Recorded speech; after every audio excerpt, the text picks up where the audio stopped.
Bueno, sean todos y todas bienvenidas a esta charla del día de hoy. Hoy vamos a hablar de la escritura del artículo científico. Voy a compartir pantalla. Por favor, me confirman que la pantalla está siendo visualizada. Vamos a compartir pantalla. A ver, pantalla compartida. Muy bien. Listo, toda la pantalla. A ver acá, compartir. Listo, y aquí estoy haciendo la presentación. Dígame si se está observando la presentación. Libro. Bueno, bienvenidos. Voy a retomar un material que muy gentilmente nos ha compartido la Universidad Internacional de La Rioja. Yo recientemente hice un curso con ellos justamente de redacción de artículos científicos y una actualización para mirar qué cosas nuevas habían aparecido. Entonces voy a tomarme la libertad, obviamente reconociendo el trabajo de nuestros colegas de la Universidad Internacional de La Rioja, de la doctora Elena Verdú. Voy a retomar entonces la presentación que ella muy gentilmente nos hizo para compartirla con ustedes, ¿ok? Entonces es muy importante que ustedes sepan que es una presentación de un colega, pero que participamos nosotros como estudiantes de este curso que ellos nos brindaron hace menos de un mes terminó y pues quiero compartir esta materia que me parece muy interesante. Cómo redactar un trabajo académico y los elementos fundamentales que debemos tener en cuenta para la redacción de un trabajo académico. ¿Me están escuchando bien? ¿Se escucha muy bien mi voz? ¿Es clara mi voz? Sí, Sí. señor. Sí, Bueno, señor. cualquier cosa me están comentando, por favor. Bien, lo primero de todo este proceso que ustedes han realizado conmigo en las últimas 2 semanas es preguntarse, bueno, ¿y en qué va a terminar todo esto? Esto debe terminar en la escritura de un artículo científico. Hay una cosa muy cierta y es el que no publica no existe en ciencia. Tú puedes tener una idea brillante de investigación, innovadora, que pueda ser potencial premio Nobel, que pueda completar la ficha del rompecabezas que hace falta. Puedes ponerte a pensar en la revisión del tema, en escribir un planteamiento del problema, en hacerte unas preguntas de investigación, en generar unas hipótesis, en desarrollar un diseño de la investigación con todos los elementos, cuáles son los participantes, cuál va a ser el tamaño de muestra, cuáles van a ser los criterios de inclusión, los criterios de exclusión, cómo va a ser el análisis estadístico, cómo vas a recolectar los datos, y después también vas a pensar en cómo va en un momento determinado a expresar esos resultados en forma de gráficas, tablas, figuras, qué métodos vas a incluir para hacer ese análisis. Después vas a mirar cuál es la discusión de tus resultados, compararlo con la literatura y bueno, y de pronto llegas y dices, ay, pero es que publicar es tan difícil, llevar las cosas a publicación, algunas revistas cobran, otras no cobran, el hecho de que otras personas critiquen mi trabajo y yo no tengo buen perfil para que me critiquen, o el hecho de que una revista me la rechace, la otra me la rechace, la otra me la rechace, es complicado. Mejor dejemos así, sirvió como un ejercicio mental, estuve desarrollando la idea, descubrí cosas y está muy bien. Pues resulta que eso no está muy bien, porque si usted se dedica a hacer ciencia, significa su gran compromiso personal y social de contribuir al conocimiento que hay en ese momento y de, como les decía desde el principio, intentar correr las fronteras del conocimiento. Entonces, una cosa muy importante es que debemos publicar. Ahora, la otra cara de la moneda, publicar por publicar, no es que yo quiero ser el autor que más publica en Colombia. Entonces, cualquier cosa lo publico, lo publico, lo publico, lo publico, sin una razón de ser, sin un objetivo claro, sino con el único hecho de que mi currículum personal crezca y yo tenga muchísimas más publicaciones y entonces erróneamente cree la gente que el que tiene más publicaciones es el que más sabe, el más valioso como tal. Entonces, ahí están los dos extremos de la moneda.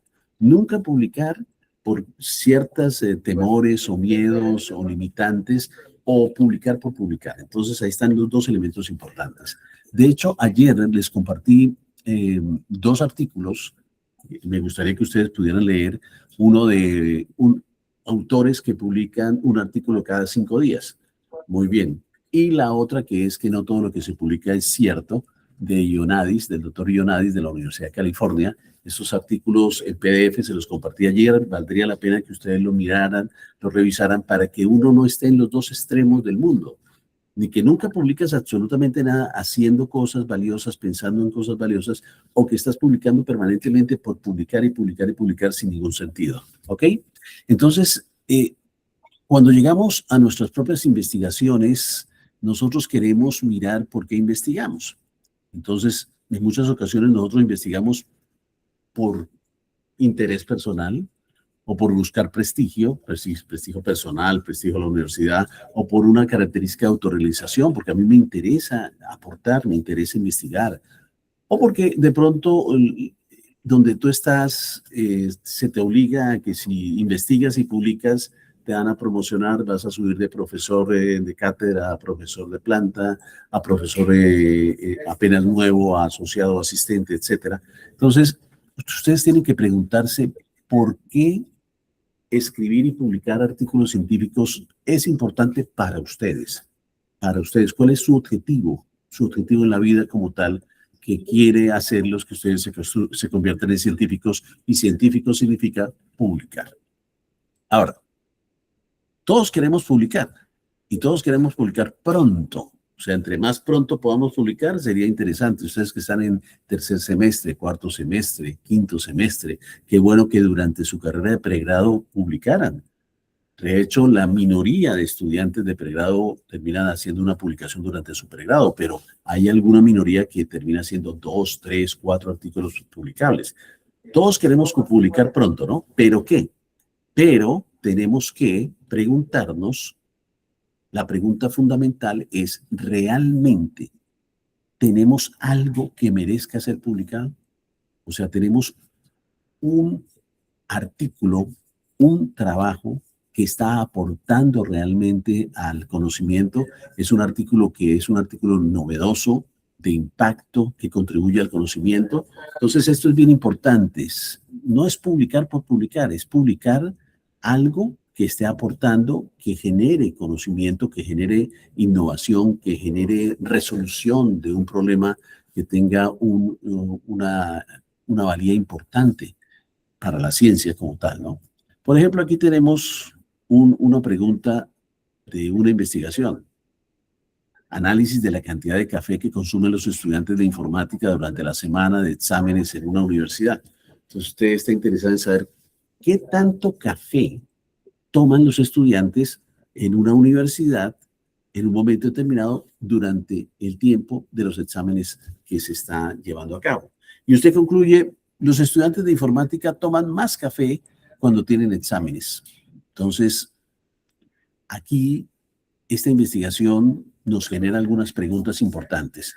¿Qué preguntas importantes nos genera esta investigación? ¿Aportará este estudio que no se sepa ya? O sea, ¿está diciéndonos algo que no se sabe? ¿Puede generalizarse a otras universidades, países o disciplinas lo que usted acaba de encontrar en este estudio?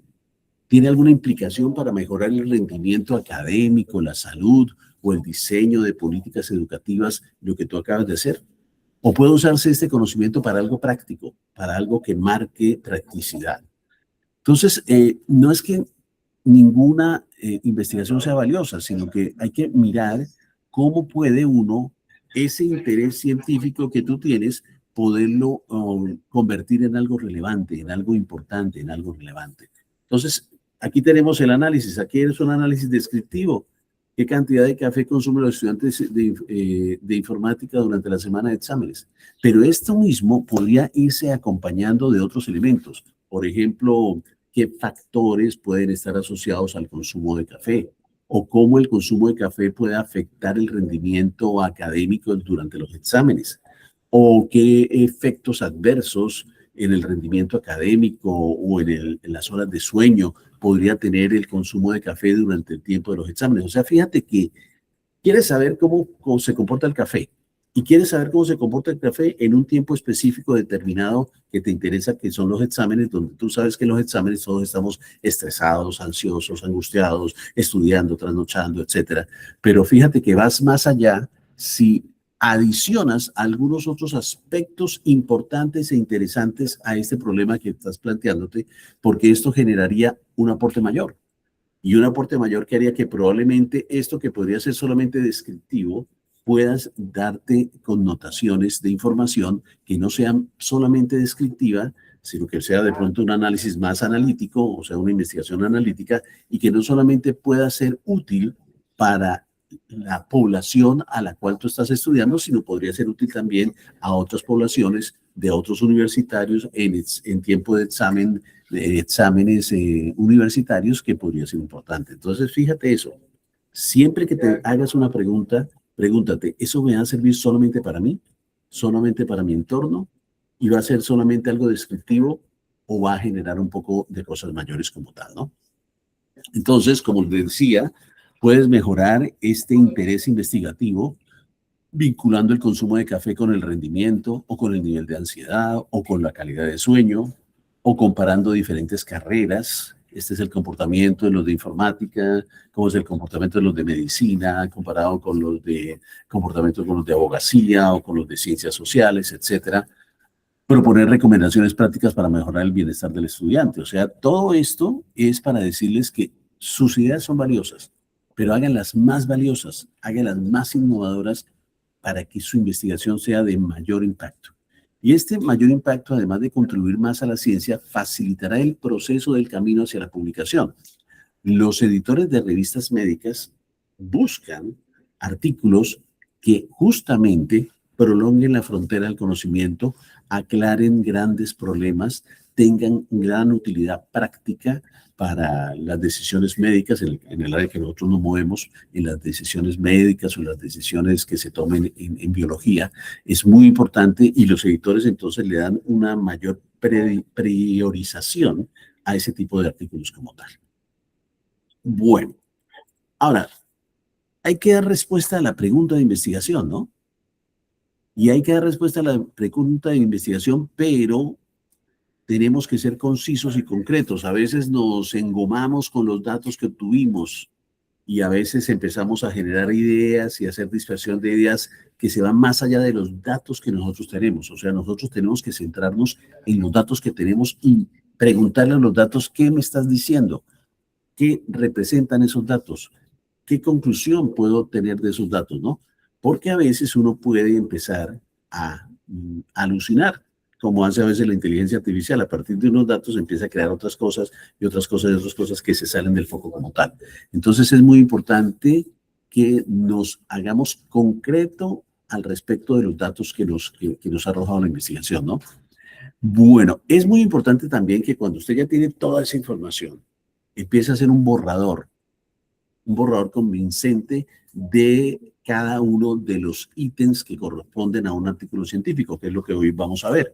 Que usted tiene ya toda la información, ya hizo todo el protocolo, pero entonces tiene que hacer un esqueleto con todos los ítems que forman parte de un artículo científico para que usted, a partir de todo lo que usted obtuvo, ir construyendo, ir alimentando ese esqueleto que va a ser su potencial artículo científico para publicar, ¿no?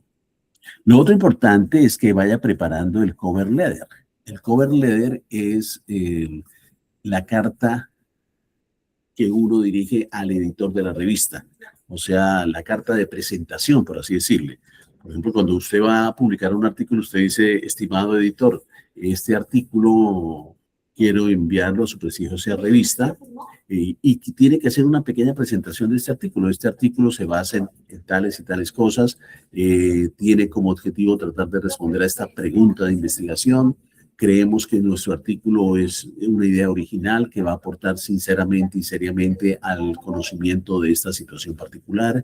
Es un artículo que es original, que no está considerado para otras revistas, que no ha sido publicado previamente, parcialmente, y creemos que va a ser de mucha utilidad para sus lectores en su revista. Entonces, el cover letter es, por así decirlo, como la carta de presentación de su artículo, pero es una carta para tratar de convencer al editor que le diga, oiga, sí, sabe que vale la pena su artículo, sabe que vale la pena que lo aceptemos para pasarlo a revisión por pares, a ver qué dicen los pares. Entonces eso es bien importante, preparar una buena cover letter da fortaleza, da presentación, da ventajas a que el editor pueda decirle, artículo que fue aceptado para pasar a revisión por pares.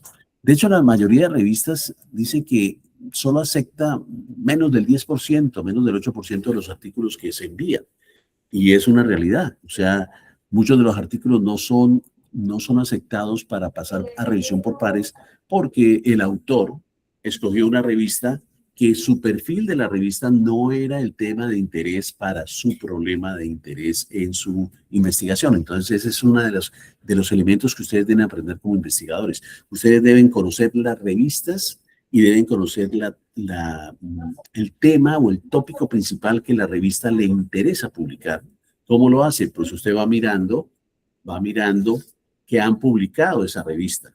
Incluso puede usar inteligencia artificial para decirle, oye, dime Gemini o dime ChatGPT, esta revista, ¿qué tipo de artículos predominantemente publica? De hecho, en las guías a los autores que están en las revistas, ahí aparece, usted quiere publicar en esta revista, siga las guías a los autores. Las mismas revistas dicen, nosotros somos una revista que predominantemente publica casos clínicos. No somos una revista que predominantemente publica ensayos clínicos o que publica estudios que busquen factores de asociación, etcétera, etcétera, etcétera. Entonces, eso es bien importante, saber a qué revista se dirige uno para evitar perder tiempo en que le digan, no, este tópico no nos interesa cuando usted pudo haber hecho esa búsqueda con anterioridad, ¿no? Entonces, el cover letter es importante, es un paso importante que ustedes deben hacer, ¿no? Y obviamente usted, si está neófito en el asunto, si no tiene mucha experiencia, pues pregúntele a profesores y a expertos en el tema, oye, estoy con este artículo pensando en publicarlo y estoy pensando en esta y en esta y en estas revistas. ¿Usted qué opina? Entonces, de ahí es importante que ustedes también se basen en la experiencia de otras personas que tienen más experiencia para que puedan ustedes tomar las decisiones, porque esto implica tiempo. Desde que usted envía la revista o su artículo a una revista, pueden pasar 6 meses, 8 meses, un año para que lo publiquen. Y si esa revista, por lo general la revista se demora, si te lo acepta para pasar a pares, ellos dicen que se demoran entre una semana a un mes en darte respuesta. A veces se demoran un poquito más porque los peer review pueden demorarse un poquito más en revisar tu artículo. Y en un momento determinado, mandaste el artículo a la revista, te demoras esperando un mes, mes y medio, y para que te digan que no, que te lo rechazan. Entonces tienes que enviarlo a otra revista, cambiar el cover letter. De pronto, si la revista te lo rechazó, pero hizo recomendaciones de los peer review, hacer las modificaciones que hicieron los peer reviews, si tú lo consideras, para adaptar esa información de los peer review a tu nuevo artículo, a tu nueva versión de artículo, y además cambiar la versión del artículo a la nueva revista que tú vas a enviar, porque no todas las revistas tienen la misma versión, aunque hay unos tópicos principales, hay algunas revistas que prefieren algunos cambios, entonces tienes que volver a adaptar y eso consume meses. O sea que un artículo perfectamente para publicarse puede gastar un año o incluso más, con el riesgo de que cuando ya lo vayas a publicar ya está desactualizado, ya te van a decir los editores, no, es que ya es una revisión sistemática que usted me dijo que había revisado hasta hace un año y resulta que las revisiones sistemáticas entre más frescas sean son mejores, entonces puedes estar perdiendo tiempo, entonces es bien importante eso, ¿no?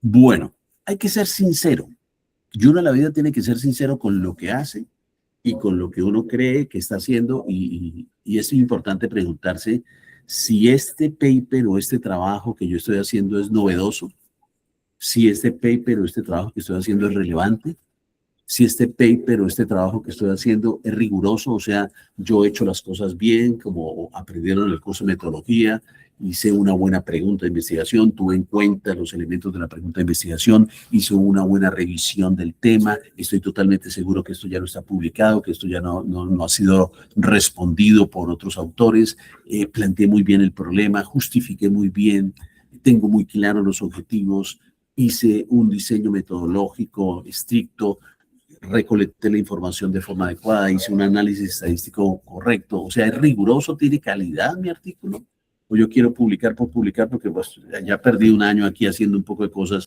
que voy a perder para no publicarlo. Entonces, es bien importante arrancar desde el principio bien con buenos conocimientos, con buena rigurosidad, para que al final obtengas el resultado y el premio que es tu publicación. Publicación que es como lanzar un barquito de papel en el mar o una botella de estas que lanzaban antes con un mensajito en el mar. Tú sabes que lo publicaste, pero no sabes dónde va a terminar. Ya les he mencionado, ya han tenido ustedes la experiencia de que algunos de los artículos que yo compartí con ustedes están alcanzando 60 países, 70 países, 120 países, están cobijando los 5 continentes. Entonces eso es muy bonito saber que la idea que tú en una ocasión tuviste sentado en un escritorio pensando en qué podría aportar tu investigación, termina siendo de valor para personas en el mundo porque te citan el artículo y empieza a leerse a nivel internacional, ¿no? Entonces, muy importante que ese trabajo que ustedes estén haciendo, ustedes lo piensen como novedoso, lo piensen como relevante, lo piensen como riguroso y lo piensen que está aportando al conocimiento y corriendo las fronteras del conocimiento. Entonces, si tú eres sincero y te sinceras y ves que esto que ustedes están haciendo cumple esos requisitos, hombre, aquí están en el punto de partida de la carrera, vayan hacia adelante, no se queden. Obviamente esta es una carrera, pero es una carrera de obstáculos. No es una carrera de estas de atletismo de 100 metros planos. Yo diría que es una carrera de obstáculos, en donde usted arranca al pitazo, y el arranque fue este curso para muchos de ustedes, pero van a enfrentarse a dificultades, lo que hay que reunirnos, que hay que hacer un equipo de trabajo, que a veces mis compañeros no trabajan como yo, que a veces no nos organizamos, que hay lluvia de ideas, pero no completamos, etcétera. Entonces es una carrera de obstáculos que los que logran llegar a la meta son los que son conscientes que sí, yo me metí a una carrera de obstáculos, pero mi carácter es que yo no me dejo vencer y yo me vuelvo firme y más fuerte frente a las dificultades, la famosa resiliencia. Entonces, este trabajo de investigación necesita tener mucho entusiasmo, necesita tener mucha credibilidad, mucha creatividad y mucha resistencia, persistencia y resiliencia. Poner la otra mejilla. Por aquí no fue, busco por este lado, por aquí no consigo financiación, busco por aquí se me dificulta la cuestión, voy a ser creativo, cómo solucionar el asunto, ¿no? Entonces están en el punto de partida de la carrera, chicos. Vamos a ver hasta dónde llegamos, ¿no? Ahora, tenemos que escribir. Y en esta cultura que se ha hecho en los últimos años, es una cultura más audiovisual. La gente le gusta más ver, la gente le gusta más escuchar, la gente poco lee y la gente poco escribe. Y hay una cosa importantísima. Entre tú más leas, más vas a terminar escribiendo. Y entre tú más leas literatura científica, más tu cerebro va a aprender cómo se debe uno comunicar cuando haga una escritura de un artículo científico. Entonces, fíjate que va muy concatenado lo uno con lo otro. Tenemos que ser muy buenos lectores de ciencia. Tienen ustedes que estar inscritos al New England Journal of Medicine. Y si no están inscritos, ya saben que la biblioteca tiene acceso al New England Journal of Medicine. Tienen que estar ustedes inscritos a Médica Suisse, a Salud Suisse, o si no, tener acceso a esas revistas para que lean. En nuestro medio es importante. Tienen ustedes que tener acceso a revistas en donde otros autores han tenido que hacer el ejercicio de escribir y divulgar su información. De esta manera ustedes aprenden cómo se hace. Directa o indirectamente, entre más artículos leas, ya sabes, mira cómo él expresa esta idea. Y más que uno de los retos importantes es que debemos escribir en inglés, porque la literatura científica que más impacto tiene, que más alcance mundial tiene, es en inglés. Entonces, claro, si yo no tengo muy buenas herramientas en inglés, bueno, yo empiezo a aprender a escribir en español y me ayudo de la inteligencia artificial o de algún otro elemento que me ayude a transcribir, traducir esa información. Pero yo la tengo que hacer. Yo no le tengo que decir a la inteligencia artificial, oye, tengo esta idea, escríbeme. No, yo tengo que escribirla en mi lenguaje natural, en español. Este es el planteamiento de mi problema. Y lo escribo y le puedo decir a la inteligencia artificial, tradúzcamelo. Pero no le puedo decir lo contrario a la inteligencia artificial, que hágamelo y yo miro a ver qué. No, ese no es el objetivo ni el derecho de las cosas, ¿no? Una cosa importante, esto genera en algunas personas miedo. Y yo siempre les he dicho a mis estudiantes que no tengan miedo.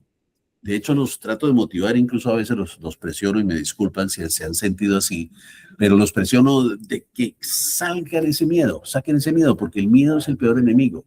El miedo es un temor a algo que no es real, pero que uno se lo ha metido en la cabeza. No soy capaz, no tengo suficiente inteligencia, mis compañeros son más inteligentes que yo, soy perezoso, no tengo buena concentración, otros triunfan y yo no triunfo. Entonces, esos benditos miedos supuestos lo que te hacen es creerte que sí es real lo que tú estás pensando y te están frenando. Entonces, una invitación es a romper los miedos. Si usted puede romper sus miedos, usted puede llegar hasta donde usted quiera llegar.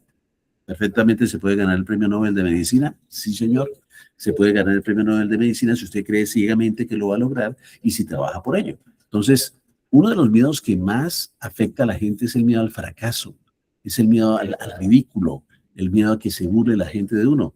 Pues hombre, uno debe superar eso, uno debe tener la capacidad de reírse de uno mismo, de echar chistes de uno mismo, de no tomarse a veces mucho las cosas tan en serio, porque eso le permite tener, como usted sabe exactamente quién es y cuál es su valía y cuál es su forma de ser, pues eso le va a permitir no creerse en esos chistes ni en esas bromas que a veces uno mismo se inventa o que se inventa en el ambiente en donde tú estás.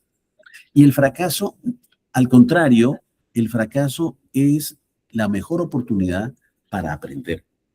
De ahí que yo les he mandado muchos mensajitos últimamente de gente que es exitosa y muchos mensajitos dice la gente que es exitosa, mire, yo para llegar a donde estoy, fracasé y fracasé y fracasé, me quebré, me quebré, me quebré, pero yo seguía creyendo que lo que hacía era valioso y se podía lograr y lo intenté y lo intenté y lo intenté. Entonces, el problema no es caerse, el problema es no levantarse. Entonces, por eso, cuando ustedes dicen, ¿será que yo podré ser un investigador de impacto? ¿Será que yo podré contribuir a la sociedad?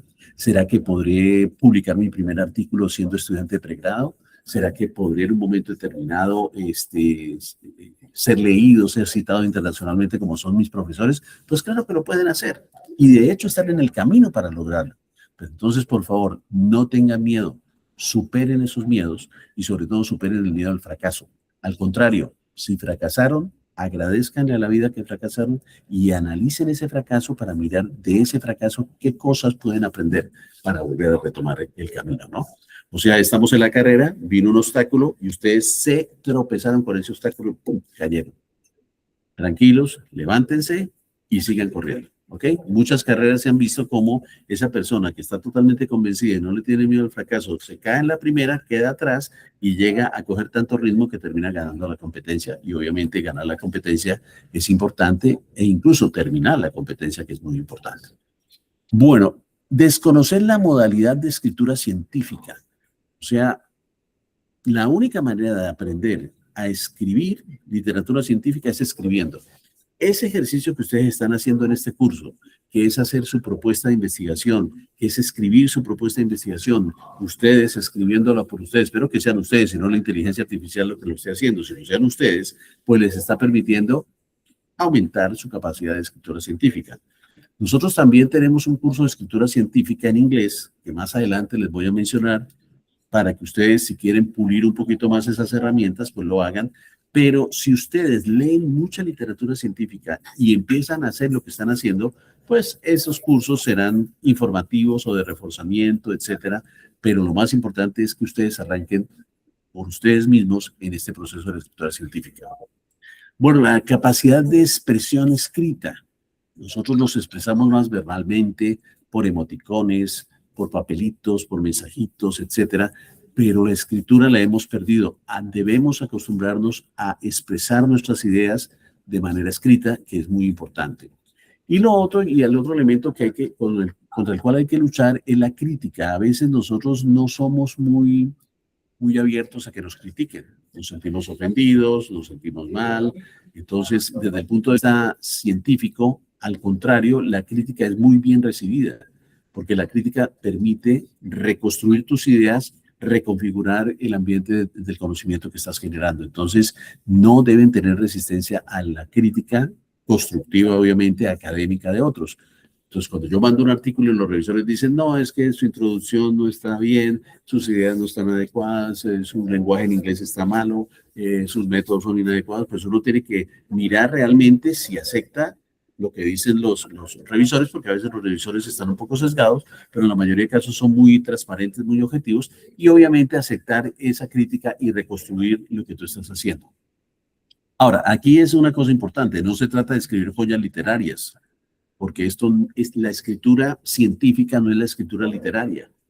Entonces, no es decir, frente al pelotón de funcionamiento, Aureliano Buendía recordaba el día en que su padre lo invitó a conocer el hielo.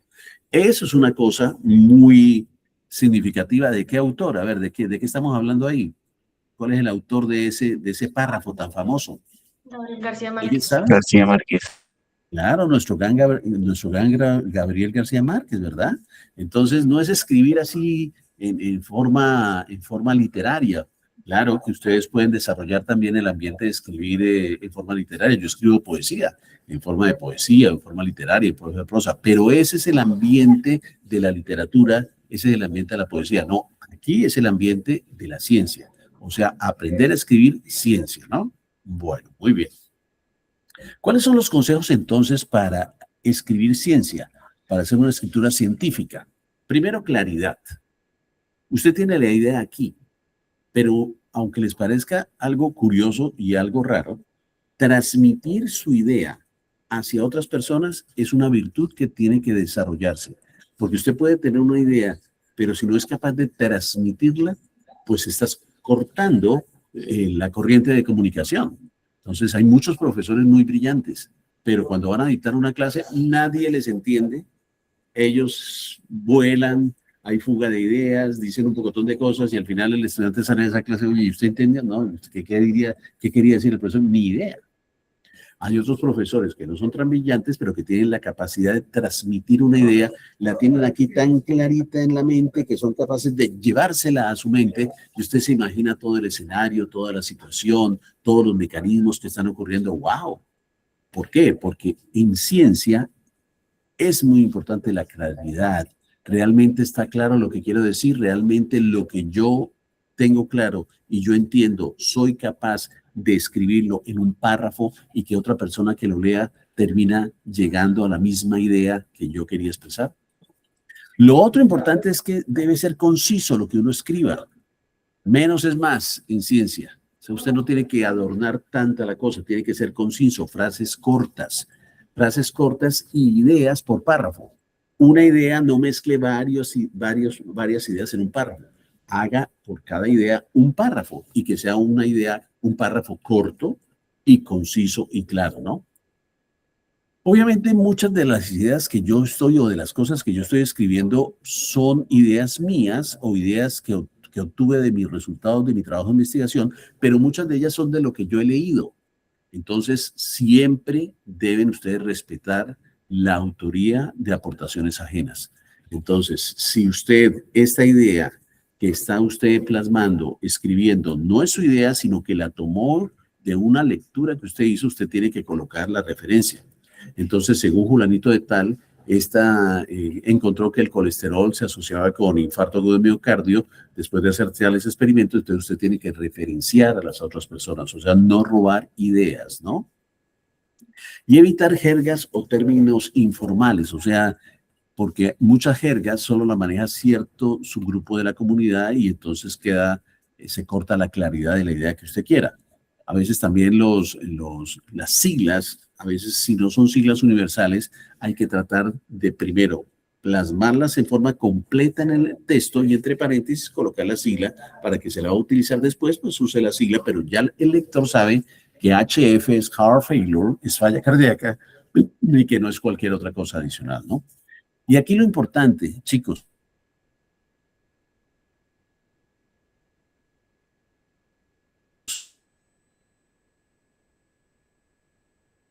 están haciendo este curso, pues hombre, lean artículos científicos.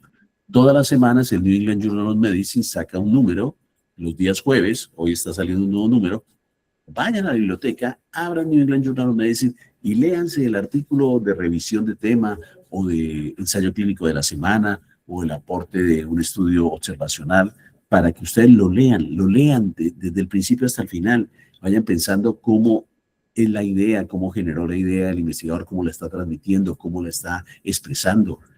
Entre más lean artículos científicos, se están metiendo ustedes en la sociedad de la ciencia y están aprendiendo a expresar y a escribir y a comunicar las ideas y los resultados que se han obtenido en las investigaciones. Lea muchos artículos científicos. Todos los días intente, en vez de hacer algunas otras cosas, pues, no sé qué hacer, estoy aburrido, bájate un artículo y lo lees.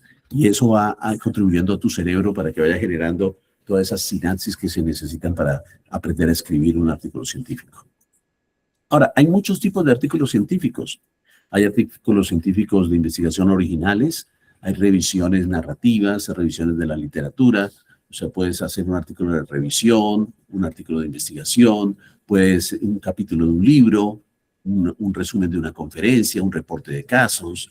Puedes escribir una carta al editor, puedes escribir un artículo, un editorial o una errata, o sea, un artículo que corrija ciertos errores de un trabajo ya publicado. Puedes hacer una mini revisión, reporte de pacientes, etcétera, etcétera, etcétera. Entonces hay diferentes tipos de artículos y es muy importante que ustedes sepan que cada diferente tipo de artículo tiene una manera específica de ser escrito.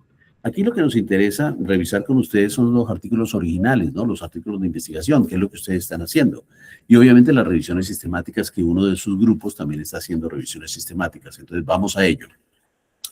¿Qué partes tiene un artículo científico original de investigación?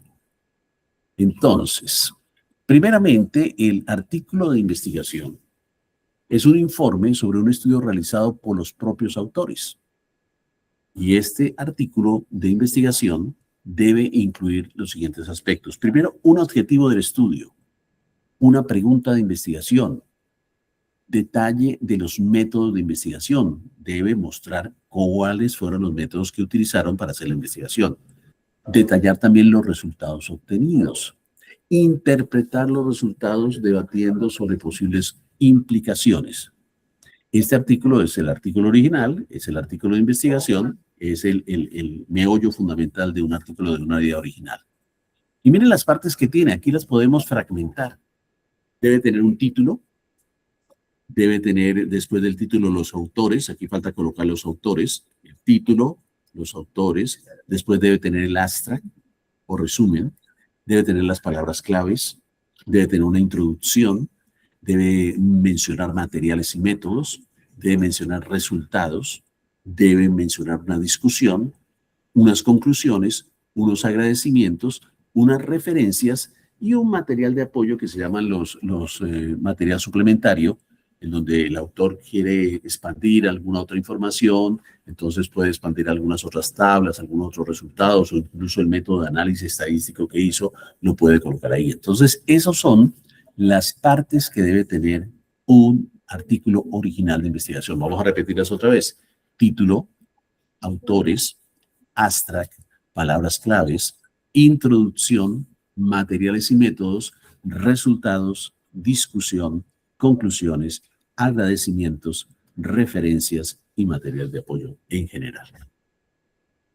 Muy bien. Hay alguna estructura importante, básica, que es el modelo INRA, cuando usted en general quiere hacer un abstract, un resumen, y que forma parte totalmente de la primera parte del artículo como tal. Entonces, en el abstract, uno coloca algo de introducción, de métodos, resultados y discusión, que lo va a desarrollar en profundidad en el cuerpo del artículo. Pero siempre que uno va a mandar de pronto un abstract a un congreso, y de hecho Álvaro tiene experiencia en mandar abstracts al congreso, creo que Juan Diego también tiene experiencia en mandar abstracts al congreso, incluso a Juan Diego ya le aprobaron un artículo para presentar en el Congreso Europeo de Cardiología, ¿verdad? De este año, ¿no? Sí, señor, para el Congreso Europeo. Para el Congreso Europeo, y se lo aceptaron. ¿En qué presentación, Juan? En póster moderado.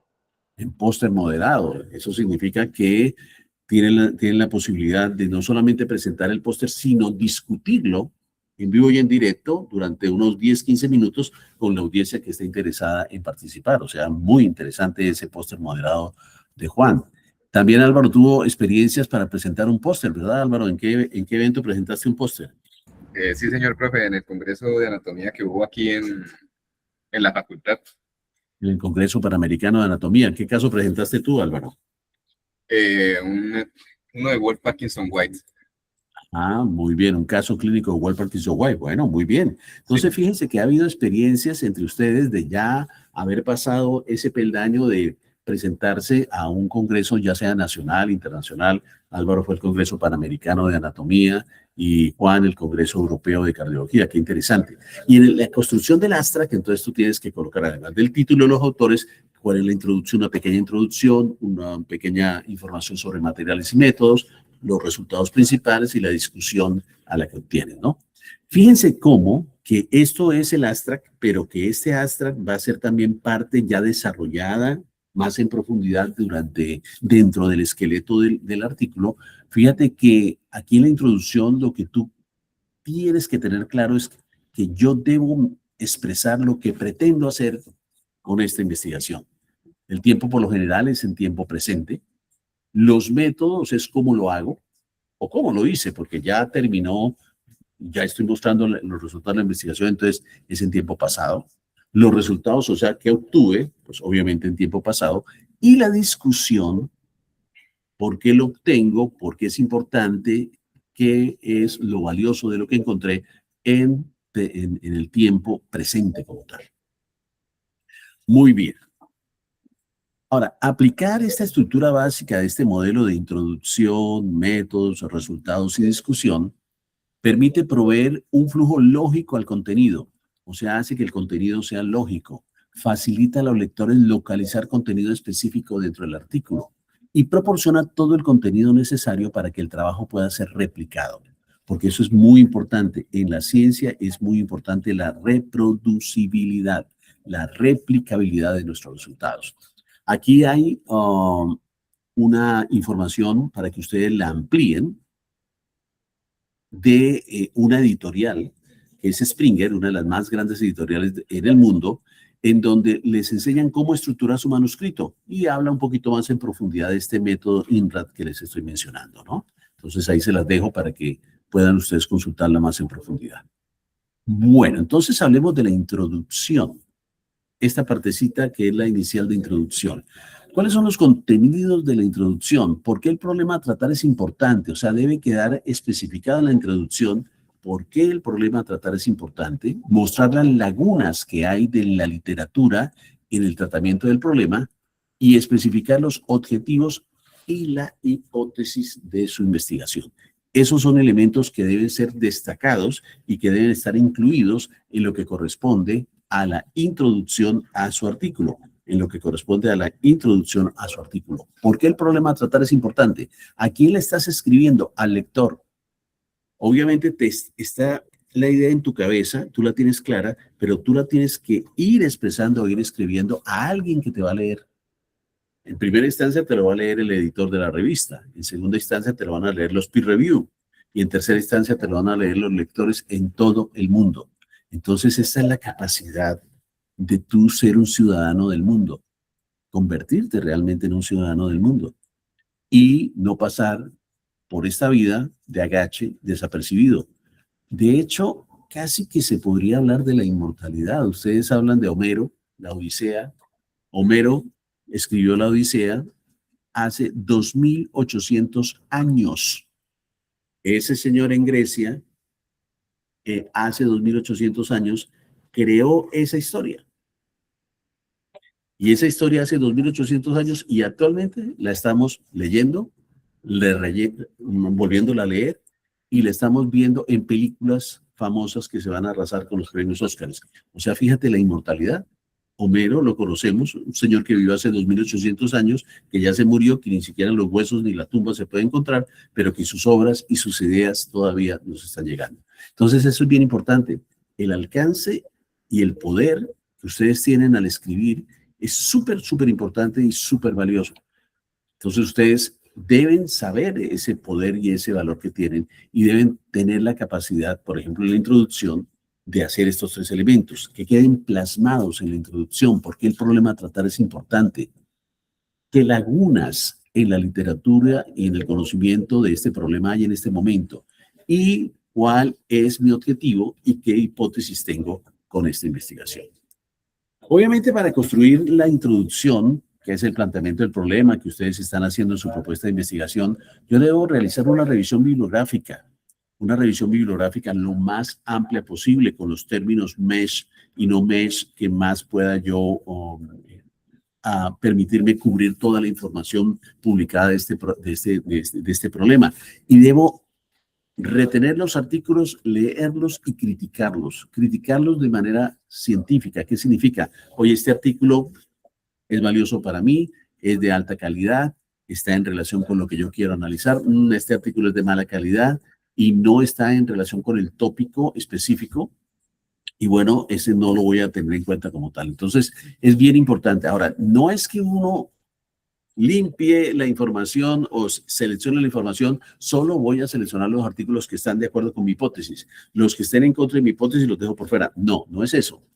Sino, sí o no, están o no alineados con mi hipótesis, pero están analizando el mismo problema en una población muy similar, con un factor de exposición similar al que me interesa y con los desenlaces que me interesan, así ese artículo diga lo contrario a lo que pienso o lo contrario a mi hipótesis, no importa, lo incluyo, porque es que la ciencia es una controversia. ¿Quién dijo que todos deberíamos estar de acuerdo con algo? Si el artículo se alinea con la misma población, la misma intervención, exposición y el mismo desenlace, sin importar que diga que está a favor o en contra de mi hipótesis, debo incluirlo para formar ese marco de referencia para generar el planteamiento del problema como tal, ¿no?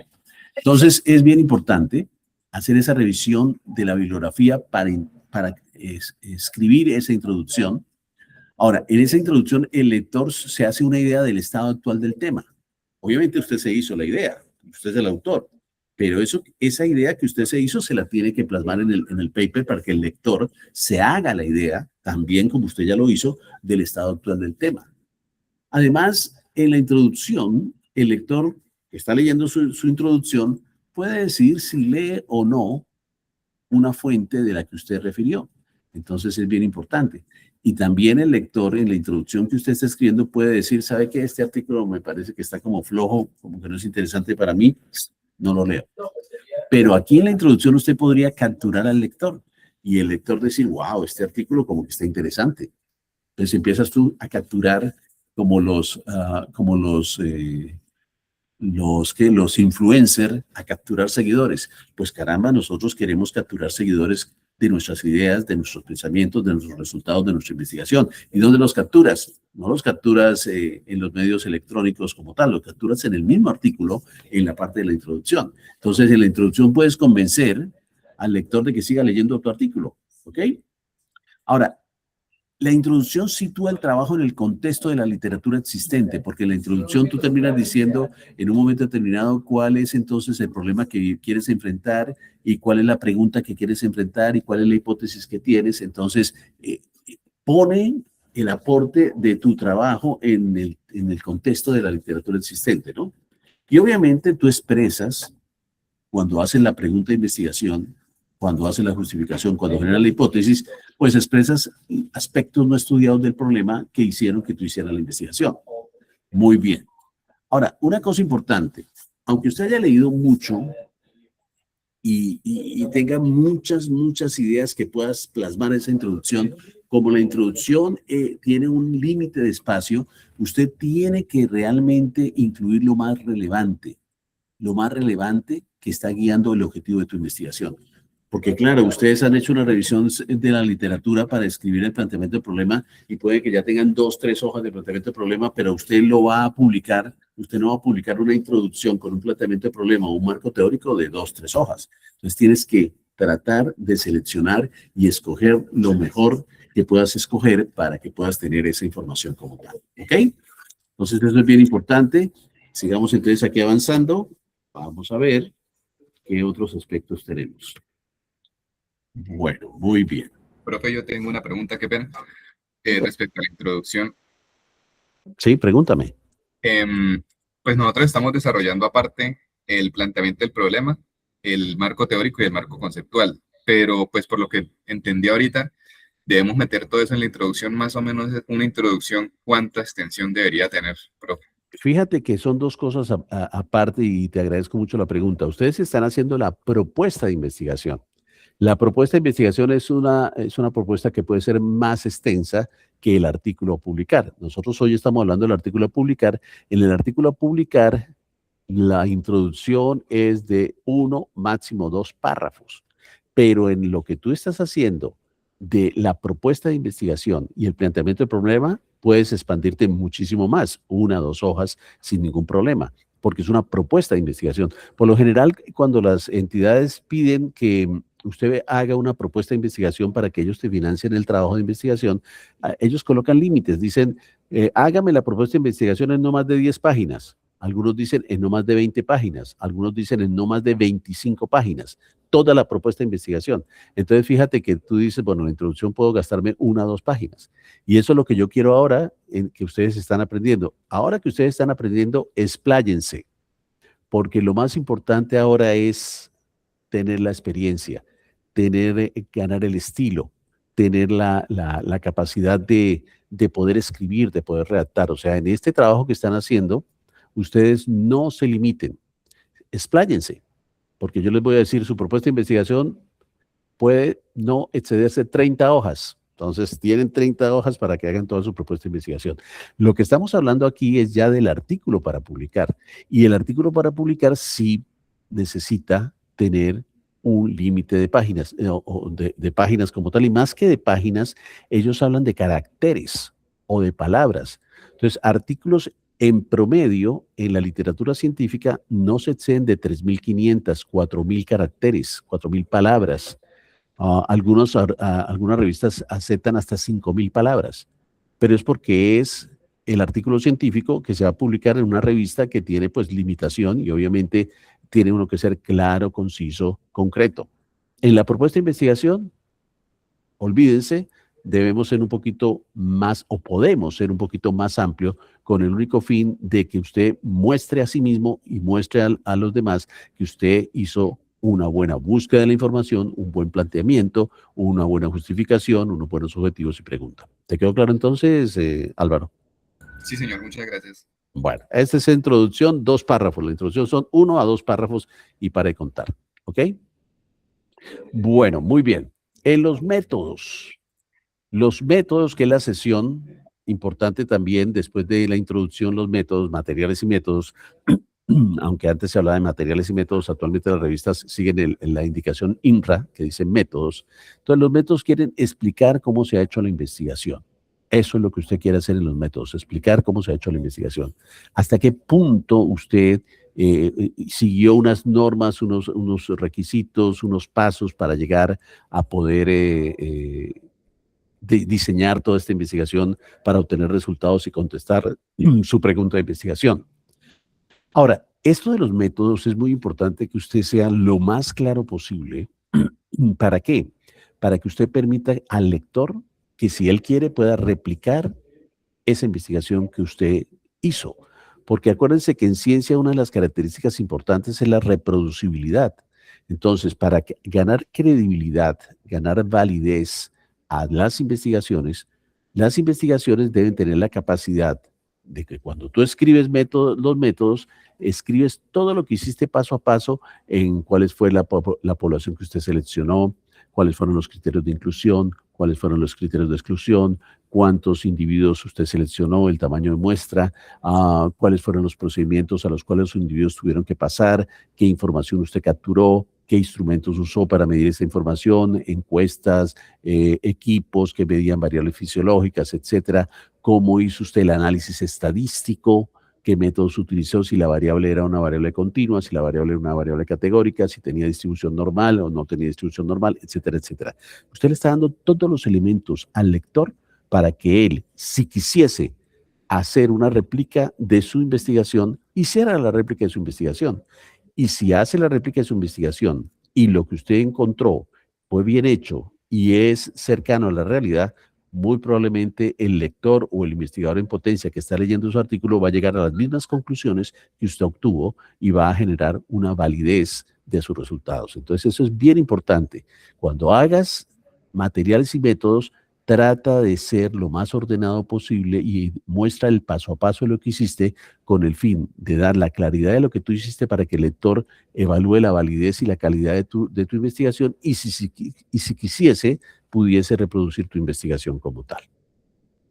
Entonces, en materiales y métodos, ¿cuáles fueron los objetos examinados? La población, los individuos. ¿Qué instrumento utilizaste? Se hizo una encuesta, se utilizó el electrocardiógrafo de tal tipo, se utilizó el Holter de electrocardiografía de tal tipo, se midió la variabilidad de la frecuencia utilizando tal y tal método. A veces distinguimos participantes y materiales, pero en general en métodos, por lo general colocamos un párrafo que dice participantes, personas incluidas, ¿no? Las pruebas, la obtención de los datos y el análisis de los datos, los permisos que hiciese falta, el comité de ética, las tareas, los diseños, el análisis, o sea, hay mucha flexibilidad en cuanto a materiales y métodos, pero en general en métodos, desde el punto de vista de un artículo científico en el área clínica, en el área de medicina, los métodos tienen que ir participantes en primera instancia. Se incluyeron tales participantes con tales características, criterios de inclusión, criterios de exclusión, cálculo de tamaño de muestra, métodos para la obtención de la información, qué información se obtuvo, cómo se obtuvo esa información. Por encuesta tuvimos variables sociodemográficas, variables etnográficas, etcétera. Por electrocardiografía usamos el siguiente equipo de electrocardiografía, el validado, estandarizado, y con ese equipo se midieron tales y tales y tales variables, ¿no? Holter, se midieron tales y tales y tales variables. ¿Cómo se hizo el análisis estadístico? ¿Qué software se utilizó? ¿Cómo se analizaron las variables continuas? Las variables continuas se analizaron utilizando tal y tal. Las variables categóricas se utilizaron tal. Para un análisis bivariado utilizamos modelos de regresión logística. La bondad de ajuste se usó tal bondad de ajuste, o sea, dar características de todo lo que usted hizo en el proceso, con el fin, como les digo, de que el lector sepa, primero, bueno, sí, los métodos están claros, parece ser de buena calidad, y segundo, si yo lo quiero replicar, lo puedo replicar. Bueno, en resultados, ya cuando vas a la siguiente etapa, que son la etapa de los resultados. En resultados debes hacer una exposición concisa, clara y neutral de los datos obtenidos. Aquí tú no estás haciendo juzgamiento de tus resultados. No estás diciendo, bueno, nosotros encontramos que fue muy importante la talla o el peso para esto. No, eso no es resultado. Resultados tú expresas lo que encontraste sin dar juicios de valor, sin decir que esto es importante o que curiosamente esto no fue importante o no encontramos. No, usted lo expresa como lo encontró. Es una exposición clara, concisa, neutra de los datos obtenidos. Puedes apoyarte, obviamente, en tablas, en figuras, pero sin repetir la información. Si usted la información la está presentando en una tabla y en una figura, no tiene que lo que aparece en la tabla y figura escribirlo también en resultados. Entonces, el peso promedio, la talla promedio, el índice de masa corporal, mire la tabla tal, no. Las características antropométricas de los individuos están expresadas en la tabla número 1. Vaya el lector a mirar la tabla número 1, o sea, no hace redundancia. Si usted apoya información en tablas y figuras, no repetir la información en el texto, ¿no? Evitar gran cantidad de datos crudos, o sea, evitar tantos promedios, tantos porcentajes, todo eso está en la tabla, ¿no? Y toda tabla debe tener un título y debe tener una leyenda, si fuese necesario, en cuanto a que a veces uno coloca signos de que aquí hay diferencias estadísticamente significativas, si coloca un asterisco o un signo más o menos, entonces todos esos pequeños signos que uno coloca en la tabla, que se convierten en leyendas, entonces en la base de la tabla, las leyendas de las figuras o tablas deben ser breves, pero que tengan contenido detallado para que la persona sepa qué significa este asterisco que puse en un momento determinado, ¿no? Bueno, también en los resultados hay que evitar el sobreuso de las palabras como significativo, significante. Si no hay análisis estadístico puede indicar a veces interpretaciones erróneas. De hecho, lo significativo y lo significante cuando uno lo menciona es porque hay una prueba estadística de P con un valor menor a 0,05 o con un valor de P menor a 0,01 o cuando hay un intervalo de confianza que no está incluyendo el 0, en casos de coeficientes beta o que no esté incluyendo el 1 en caso de ORs o RRs. Entonces, fíjate, por ejemplo, acá este resultado. Hombres 180.5, más o menos 5.1 centímetros, N34, promediaron 12.5 centímetros más altos que las mujeres, datos entre paréntesis, 168 más o menos 7.6, N34, y habla aquí al final de que hizo un two sample t-test con un valor de t con tantos grados de libertad y con un valor de p que muestra claramente significancia. Entonces, es unos resultados muy concretos, unos resultados que no aparece ahí por ningún lado la palabra significante ni significativo, pero que como usted es científico y usted sabe de ciencia, usted sabe que un valor menor de 0,05, en este caso P de menor de 0,001, dice que hay diferencias estadísticamente significativas. O sea, unos resultados muy concretos que permiten que el lector entienda el mensaje y que permite que el lector entienda que aquí hay diferencias estadísticamente significativas. Bueno, después de los resultados viene la discusión. Pero la discusión, ¿qué es? La discusión realmente es la respuesta a la pregunta de investigación y muestra el avance respecto al estado de arte que usted había mostrado previamente en su introducción. Porque es que en su introducción usted escribió el estado de arte, qué se sabe del problema. Y usted terminó la introducción haciendo la pregunta de investigación, porque la parte final de la introducción es la pregunta de investigación.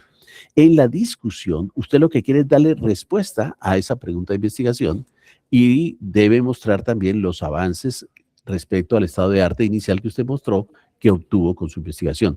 De hecho, la introducción arranca de los principales resultados que usted obtuvo. Entonces, el primer parrafito de una introducción siempre dice, nuestra investigación mostró predominantemente que los hombres son más altos que las mujeres de manera estadísticamente significativa. Ese fue el principal hallazgo de sus resultados. Ahí arranca la discusión. Pero la discusión entonces tiene que empezar a tratar de mostrarle al lector cuál puede ser la explicación de sus resultados. Se sabe que genéticamente los hombres tienen un gen Y que marca la talla corporal y ese gen Y marca que los hombres tengan más altura que las mujeres. Estoy inventando cosas, ¿no? Entonces usted trata de explicar por qué obtuvo esos resultados desde el punto de vista biológico, fisiológico, mostrando referencias que respalden esos resultados. Pero posteriormente a eso, a tratar de justificar y de aclarar y de explicar esos resultados, el siguiente párrafo de la discusión es comparar sus resultados con lo que aparece en la literatura. Otros autores han encontrado divergencias de opinión con respecto al efecto diferencial de la talla en relación con el sexo. Julanito tal encontró hallazgos similares al nuestro. Julanito tal encontró, al contrario, hallazgos en donde no había diferencias estadísticamente significativas en la talla entre hombres y mujeres. Mientras que Julanito tal, en una población específica de un área subsahariana, de una tribu nativa, encontró que las mujeres eran más altas que los hombres. Entonces empiezas tú a contrastar la información de lo que tú tuviste y que trataste de explicar en el párrafo anterior con lo que aparece en la literatura. Al final, vas a las implicaciones de tus resultados. Esta investigación o los hallazgos de nuestra investigación implican que el conocimiento de los genes que median la talla está actualmente controversial porque por unos lados hay investigaciones que están de acuerdo con lo que nosotros encontramos, pero por otros lados otros investigadores encuentran o no diferencias o al contrario que las mujeres son más altas que los hombres. Entonces, eso implica que se requiere continuar haciendo más investigación, refinando más las poblaciones o intentando llegar a una conclusión, a unos hallazgos que puedan ser definitivos. Después en la discusión hablan de las fortalezas de nuestro estudio. Este estudio tiene las siguientes fortalezas.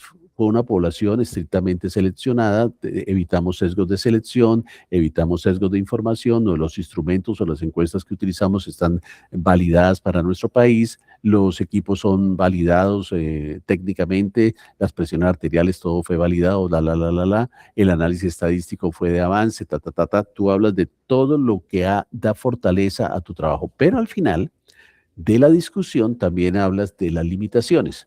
Debemos al mismo tiempo mencionar que las limitaciones de nuestro trabajo es que probablemente el tamaño de muestra es un tamaño de muestra que podría no tener el poder estadístico suficiente para encontrar estas diferencias o que en un momento determinado hubo una pérdida de un porcentaje de seguimiento que podría afectar nuestros resultados, etcétera, etcétera. O sea, usted se tiene que dar la pela de mostrar qué limitaciones puede tener su trabajo. Entonces, esos son los elementos de la discusión, ¿no? Casi que uno puede decir, si uno habla de un embudo, conocen los embudos, ¿verdad? Cuando uno habla de la introducción, uno parte de la parte superior del embudo, o sea, parte de lo general, y va cerrando el embudo hasta lo particular. La introducción termina en la punta del embudo, que es la pregunta de investigación. Entonces, nuestra pregunta de investigación o este trabajo pretende dar respuesta a la pregunta, bla, bla, bla, bla, bla. O sea que la introducción va de lo más general a lo más específico. En cambio, la discusión, pongan el embudo al revés, va desde el principal hallazgo que usted encontró hasta la discusión global de sus hallazgos con lo que aparece en la literatura y el contraste que obtiene de esos resultados y las implicaciones de su investigación y las fortalezas y debilidades de su investigación. Y también la discusión puede terminar diciendo, bueno, proponemos que, dado el conocimiento actual, deberían hacerse investigaciones en este sentido, o en este sentido, o en este sentido, o complementar lo que nosotros no pudimos complementar y que los otros tampoco han podido complementar. Muy bien. Ahora, en la discusión debe usted atenerse a los resultados obtenidos. Usted no puede empezar a divagar, a alucinar como la IA, de inventarse un poco de cosas, no. Usted tiene que, basado en sus resultados, discutir sus resultados, ¿no? Interpretarlo en base a los objetivos, comparar esta investigación con otras investigaciones, como les he dicho, que es una de las etapas de la discusión, y también reconocer las limitaciones del estudio, como les dije, que es una parte de la discusión. Muy bien. Y finalmente, la última parte es las conclusiones. Las conclusiones son la síntesis de los puntos claves de la investigación y responden a lo planteado en la introducción. Entonces, en la introducción hay un contexto general y hay una pregunta de investigación, como les he mencionado. En las conclusiones vamos a dar ya la síntesis final de la respuesta a la pregunta de investigación y el impacto. Pero no debes repetir lo que tú colocaste en la discusión, ¿no? Pero en conclusión, concluimos que esta investigación terminó confirmando que no existe una conclusión clara o no existe un conocimiento claro de cómo los genes afectan la talla entre hombres y mujeres. Punto. Y que se requiere hacer más investigación. Esa es la conclusión. O sea, al final, ¿en qué terminó concluyéndose o encontrándose definitivamente en toda tu investigación como tal? Muy bien. Ahora, en las conclusiones uno puede indicar las principales consecuencias del trabajo, cómo contribuyó a la investigación de su campo, qué líneas de investigación abre o sugiere. Puede ofrecer los mensajes claves que se desean transmitir. Obviamente en la discusión, en la conclusión, perdón, usted no va a colocar porcentajes ni va a colocar números. Aquí no hay que presentar datos, ni análisis, ni resultados, porque esto ya lo mostraste antes en resultados y en discusión, ¿no? Y no debes repetir el resumen ni los resultados, o sea, no es una repetición de la repetidera como tal. Y al final, tú haces las referencias o muestras las referencias. Las referencias se tienen que alinear de acuerdo a los criterios de la revista.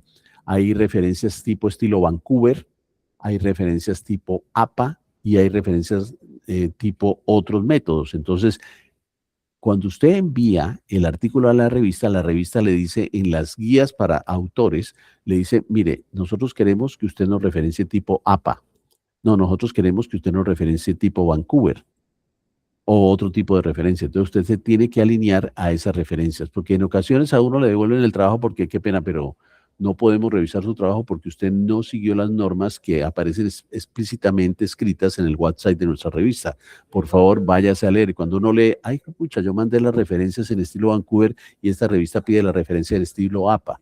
Por eso, cuando usted escoge la revista, usted tiene que leer un aparte que dice recomendaciones para los autores o guía para los autores, y usted se lee todo eso, entonces ahí le dice cómo debe usted escribir el artículo para que ellos se lo acepten, cuál debe ser la longitud del manuscrito total, cuáles son los ítems que debe tener y cómo las referencias deben ser expresadas, ¿no?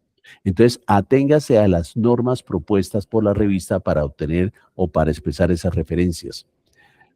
Que sea incorrecto no es propio de un autor serio. O sea, cuando usted manda a una revista seria y usted no siguió las normas, usted ya empieza a perder credibilidad. Este señor no sigue las normas. Si nosotros pusimos unas normas para que ellos me mandaran los artículos y yo soy el editor, yo no le voy a hacer el trabajo que usted debió hacer. O sea, este trabajo como que tiene desde entrada ya tiene un hándicap negativo. O sea, parece ser que son como estudiantes, no tienen experiencia, parece ser que no leen las indicaciones. Yo creo que rechacémoslo. Entonces, cuando usted ya corrigió las referencias, al otro día le dicen, qué pena, gracias por habernos enviado su trabajo, sabemos que es valioso, pero desafortunadamente nosotros solamente recibimos menos del 10% de los artículos publicados. No se lo rechazaron porque no era valioso su trabajo, sino porque usted no siguió las normas, no siguió la guía, usted se pasó por la faja seguir todas las indicaciones. Entonces, ojo con eso, ¿no? Porque si usted no sigue las indicaciones, usted puede dar una imagen de que usted no es un autor serio.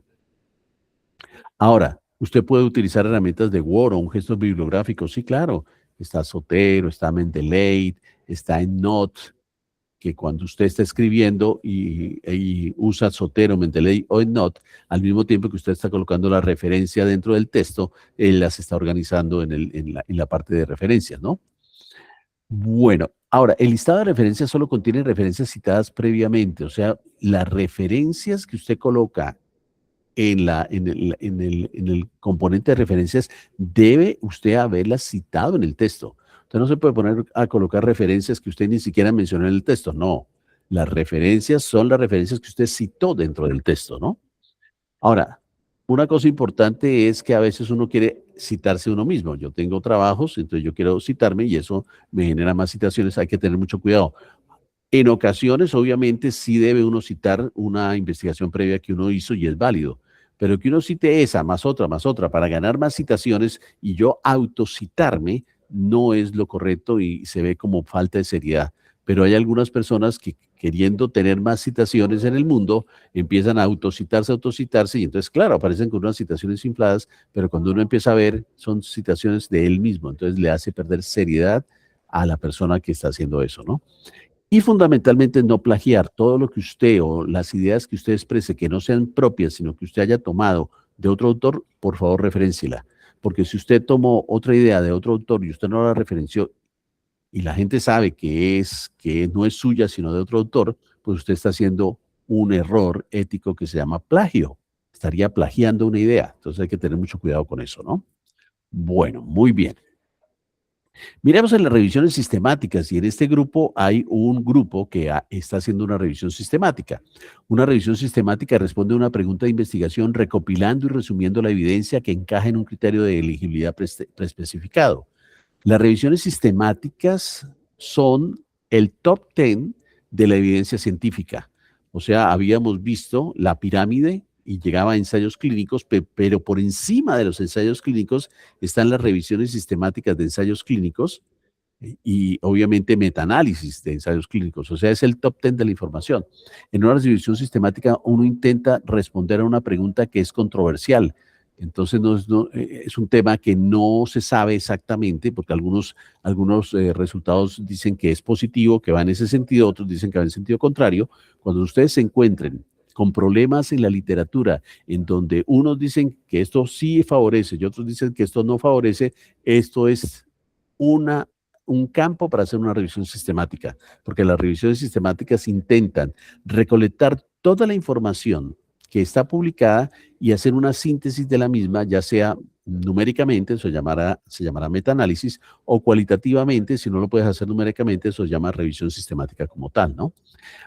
Y permite responder a preguntas y llevar a cabo un nuevo experimento. Usted se basa en los datos publicados para crear una macro población. Muchas veces yo les he dicho que a veces los artículos, cuando tienen tamaños de muestra pequeños, tienen poco poder estadístico y no pueden mostrar diferencias estadísticamente significativas con las hay.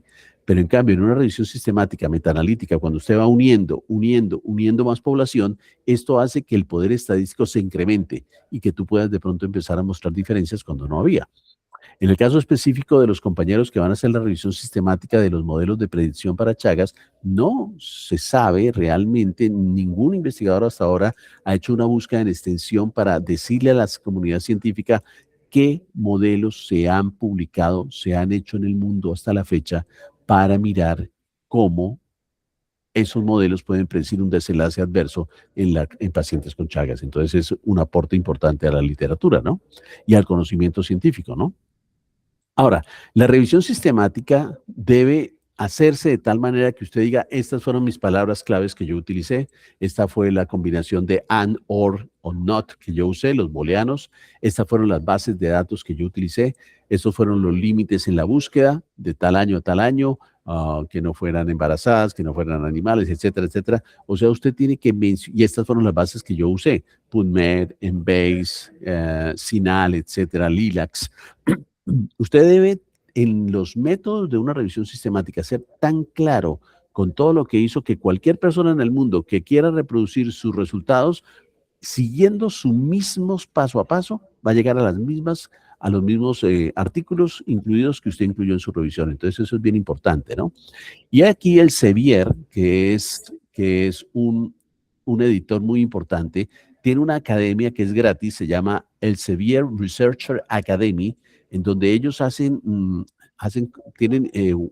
tienen ya pregrabados algunas charlas del paso a paso de cómo usted podría hacer una revisión sistemática. Entonces ahí les dejo el link para que ustedes vean el paso a paso de qué debería usted tener como autor si quiere hacer una revisión sistemática de alta calidad de la literatura. Bueno, muy bien.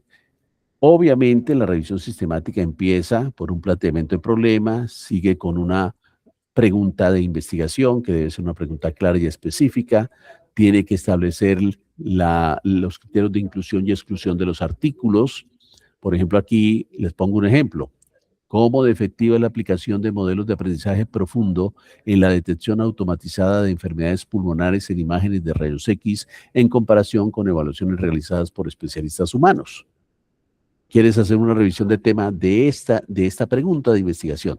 Entonces, basado en esto, tú puedes empezar ya a definir criterios de inclusión de los papers que vas a incluir y criterios de exclusión. Perdón. Miremos, por ejemplo, acá. Tipo de estudio. Tú quieres incluir estudios publicados en la literatura y que hayan sido publicados en revistas serias que tienen peer review. Literatura gris, que es aquella literatura en donde no ha sido revisada en estricto por peer review. Por ejemplo, literatura gris serían de pronto literatura de la industria farmacéutica o literatura de Astra que se han presentado en eventos, que puede ser literatura gris si no tiene un full que se ha publicado, o de pronto resúmenes de simposios que no han sido revisados por pares, etcétera, son literatura gris.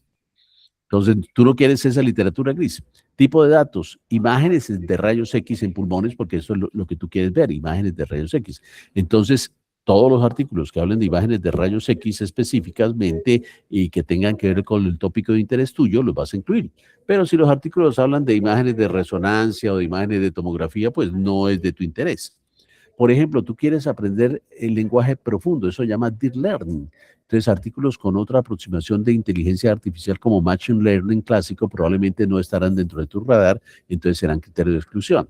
El idioma, quieres en inglés, quieres en español, pero otros idiomas, no te interesa el cantonís, el idioma de China, el idioma hindú, etcétera. Entonces, serían criterios de exclusión, ¿no? Serían criterios de exclusión. Y los años, ¿en qué años te interesa? En ocasiones, por ejemplo, en el caso de Apro y compañía, que ellos quieren mirar todo lo que se ha publicado hasta la fecha de modelos de predicción en enfermedad de Chagas, ellos no van a tener límite, pero límite de años, pero en ocasiones en donde uno quiere decir, no, quiero ver una actualización de los últimos 5 años en el tratamiento de la enfermedad, pues tú dices desde el 2021 hasta el 2026. O sea, depende de la pregunta de investigación que tú quieras hacer, pues definirán los límites también de tu búsqueda como tal. Ahora, en esa revisión sistemática tienes que diseñar el protocolo y debes especificar la estrategia de búsqueda, cuáles fueron el criterio de búsqueda, o sea, cómo fue la estructura que hiciste para la búsqueda, cómo combinaste las palabras claves, etcétera, cuáles fueron las bases de datos que tú investigaste, cuáles fueron los operadores booleanos, todo lo que les estaba comentando, cuáles fueron los filtros. Los artículos fueron seleccionados por cuántas personas, por una persona, por dos personas. Por lo general, uno hace la búsqueda con 2 o 3 personas de manera independiente. O sea, tenemos ya la estrategia de búsqueda y tenemos ya que la voy a buscar en PubMed. Entonces lo vamos a hacer entre Álvaro y yo. Entonces, Álvaro, ya nos pusimos de acuerdo. Aquí está la estrategia de búsqueda y aquí está PubMed. Usted, señor, por aparte hace la búsqueda, yo por aparte hago la búsqueda siguiendo la misma estrategia de búsqueda y selecciono los artículos basados en los criterios de inclusión y exclusión que nosotros ya previamente habíamos discutido. Usted lo hace por aparte, yo lo hago por aparte y al final nos encontramos a ver usted cuántos artículos encontró y de esos que encontró, cuántos seleccionó. A ver, usted cuántos artículos encontró y de esos que encontró, cuántos seleccionó. Y entonces empezamos a mirar consensos. Entonces Álvaro encontró 30 artículos, yo encontré solo 15, entonces decimos, oye, y de esos 15 que yo tengo, ¿usted también los encontró esos 15? Sí, pero yo tengo 15 más, ¿y yo por qué dejé pasar esos 15? Entonces empezamos a llegar a acuerdos. Oye, pero es que Álvaro, tú lo calificaste muy bravo, no, dijiste que esto no servía y a mí me parece que sirve. Entonces llega al consenso de los dos. Si los dos no nos ponemos de acuerdo, no, Álvaro dice, no, es que ese está por fuera, profe. Y yo digo, no, es que ese está por dentro. Tenemos que buscar un tercer evaluador que dirima el consenso, que dirima el desacuerdo que hay. Entonces, es bien importante. La búsqueda de la información se hace de manera individual por 2 o más investigadores de manera independiente. La selección de los resultados de los artículos a incluir en el metaanálisis también se hace de manera independiente, pero se llega a un consenso. O sea, se debe llegar a un consenso y corregir los faltantes, o si llega a un consenso entre los dos, buscar a una tercera persona que dirima esa diferencia, ¿no? Ahora, los artículos, tienes que evaluarle la calidad del artículo, porque hay artículos de buena, regular o mala calidad.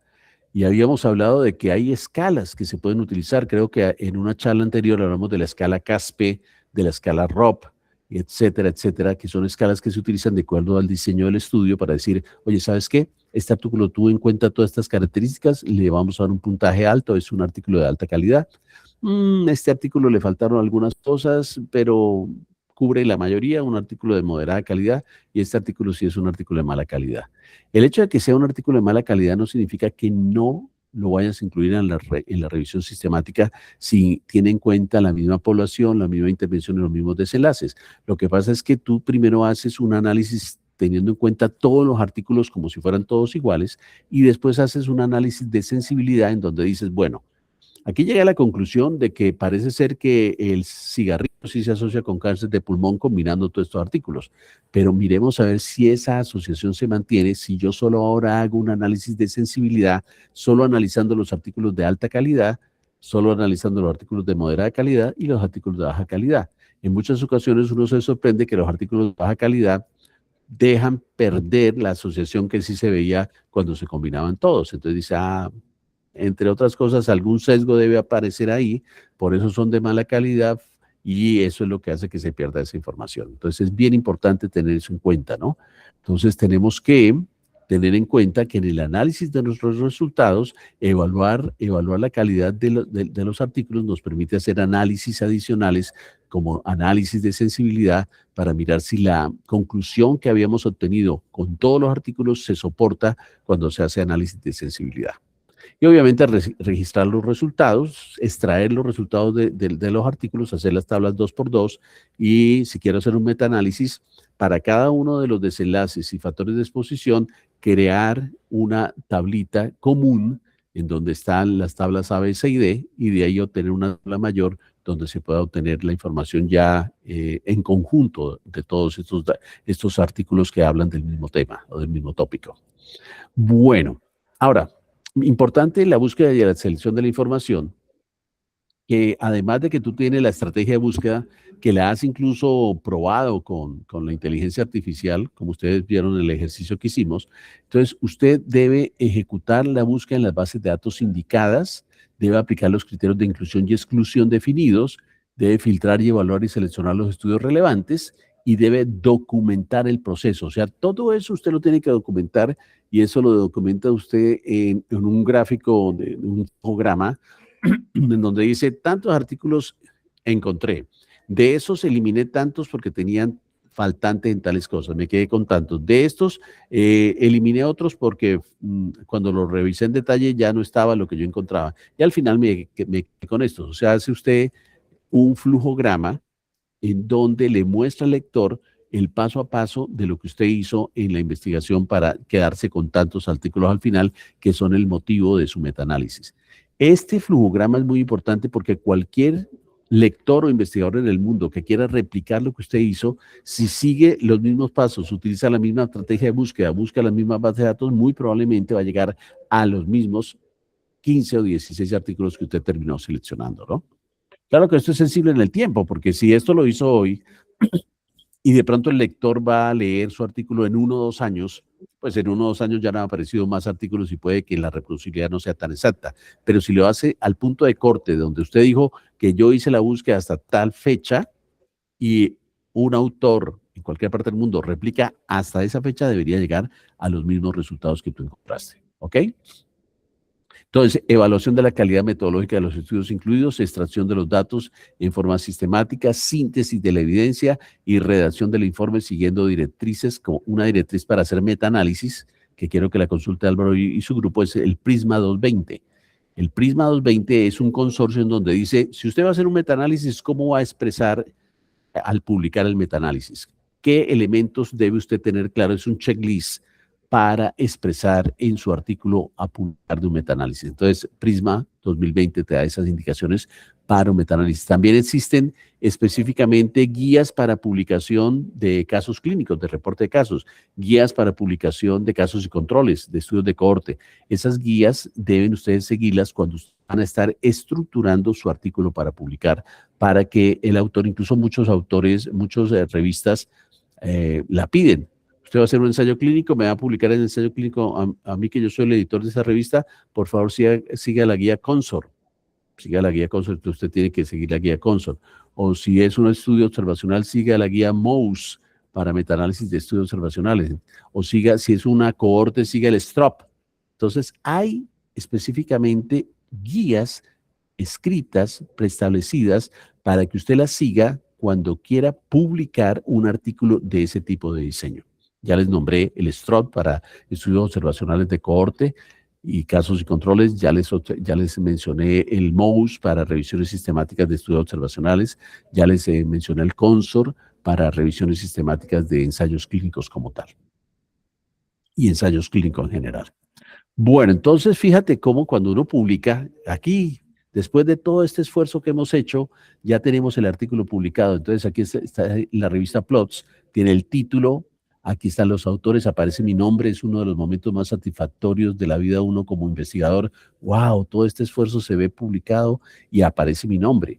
Aquí está el abstract, en donde está el background, los métodos, los principales hallazgos, las conclusiones. Muy bien, perfecto. Aquí abajo están las palabras claves. Muy bien.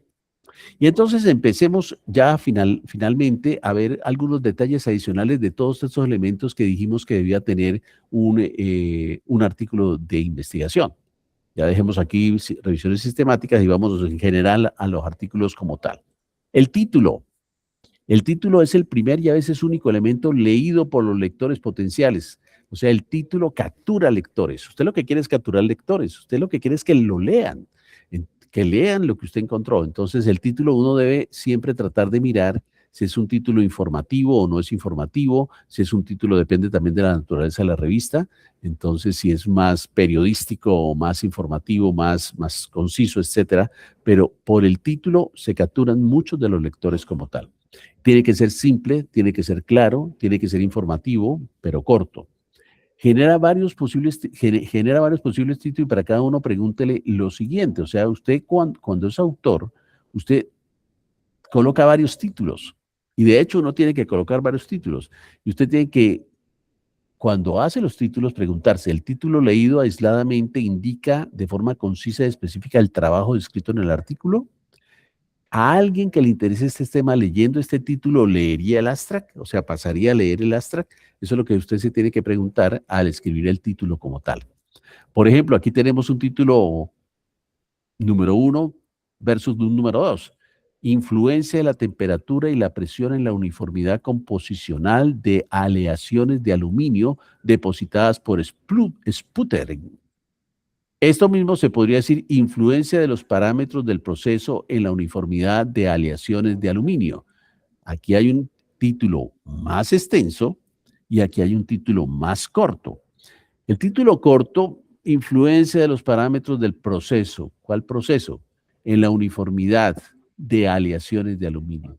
De pronto puede que esté muy preciso, muy corto. En cambio acá, influencia, porque aquí dice influencia de los parámetros. ¿Cuáles parámetros? ¿En qué proceso? Aquí hay información que está como quedando un poco corta. Aquí tú dices influencia de la temperatura y de la presión. Esos eran los parámetros. En la uniformidad composicional, ese es el proceso de aleaciones de aluminio. Bueno, eso es lo que me interesaba. De pronto, depositadas por sputtering puede que sea un poco extenso de lo que tú quieras. O sea, puede que este no sea el título ideal, ni este sea el título ideal, sino un título intermedio, en donde tú de pronto dices, con solo decirle al lector que lea influencia de la temperatura y la presión en la uniformidad composicional de aleaciones de aluminio, captura a la persona que esté interesada en el tema. ¿Ok? Entonces, hacer títulos es un arte, pero también es un arte de expresar el contexto científico de lo que tú has hecho, ¿no? El abstract, que viene después, ese se le conoce como el escaparate del artículo, es la parte mal leída junto con el título. Entonces, si una persona se interesó en tu artículo por el título, se va a leer el abstract. Y al leerse el abstract, tú capturas al lector. Si tú logras con tu abstract capturar al lector, el lector va a leer todo tu artículo. Y ese lector puede ser una persona que basado en tu artículo va a tomar una decisión para manejo de sus pacientes, no puede ser una persona que hace políticas de salud, o puede ser una persona que hace una investigación, que es un investigador y que va a referenciar tu trabajo porque tú lo inspiraste, le diste una idea, le diste una razón para que él hiciera su investigación. Entonces de ahí vienen las citaciones, ¿no? ¿Por qué me citan a mí mis trabajos? Porque basado en lo que otros autores leyeron, le pareció importante y les sirvió de base para que hicieran otras investigaciones. Ahí va creciendo la ciencia. Casi que se puede decir que el abstract es una síntesis del artículo completo. O sea, sintetizaste todo el artículo en el abstract. Y estás diciendo lo bueno, lo feo y lo malo de tu investigación al lector. Ahora, una cosa importante es que se dice a manera de chiste, pero en realidad, que el abstract es como la forma en que tú presentas al lector tu trabajo y quieres capturar al lector. Es como si te encontraras en un ascensor con un colega y en el ascensor el colega te diga, oye, ¿de qué trata tu investigación? Pero obviamente el ascensor tiene muy poquito tiempo, ¿verdad? O sea, porque tú se subiste en el primer piso, pero vamos al tercero, cuarto y quinto. Entonces, hola Oscar, hola, ¿cómo estás? Hola Juan, hola Laurita, hola, ¿cómo están? Bien. Oye, sé que estás haciendo investigación, ¿de qué se trata tu último artículo que publicaste? Tienes apenas 1 minuto, 30 segundos para contarle qué es tu artículo. Eso es el abstract. Y de hecho hay acá un artículo que quiero compartirles que se llama The Abstract and the Elevator Talk, A Tale of Two Summaries. Entonces, ¿qué significa esto? Aquí le está explicando eso justamente, que cuando tú escribas es como cuando tú te metes a un ascensor y vas a tener una conversación muy corta para tratar de dar a la persona la idea de tu trabajo como tal. Entonces, debe ser también sintético, pero debe mostrar todo tu artículo completo. Las palabras claves son importantes que ustedes las seleccionen. Las palabras claves contribuyen a que el artículo aparezca en una búsqueda en mejores posiciones. Tú tienes que seleccionar idealmente palabras mesh para facilitar la indexación de tu artículo en las revistas como PubMed, pero tienen que ser palabras que permitan que una persona interesada en ese tema, usando esa palabra, llegue a tu artículo. Entonces, no es una cosa de dejarla pasar así, tienes que pensarlo. Estas palabras claves van a contribuir a que el artículo aparezca en mejores posiciones en búsquedas. Por eso debes evitar términos muy amplios y debes pensar, si usted estuviera buscando un artículo sobre la temática que usted hizo, ¿qué palabras pondría en el buscador? Entonces, miremos acá que hay varias formas en que uno va escribiendo su trabajo. Mientras que usted está haciendo los experimentos, puede ya empezar a escribir su trabajo, porque usted puede en un momento determinado hacer una introducción, porque usted ya hizo la búsqueda de la literatura y ya hizo el marco conceptual, ya hizo la justificación. Entonces, vas haciendo tu trabajo, ya tienes toda esa información, ya puedes estar escribiendo introducción, ya en la primera parte que tienes acá, cuando tú vas a escribir tu trabajo, muchos escriben primero materiales y métodos y resultados. O sea, ¡prum! Materiales y métodos, esto fue lo que yo hice, ¡prum! Y estos fueron los resultados. Ya tengo la primera parte de mi artículo. Materiales y métodos y resultados. Muy bien. Material y método, ya lo sabías lo que hiciste y ya lo estás plasmando y los resultados son lo que tienes ahí.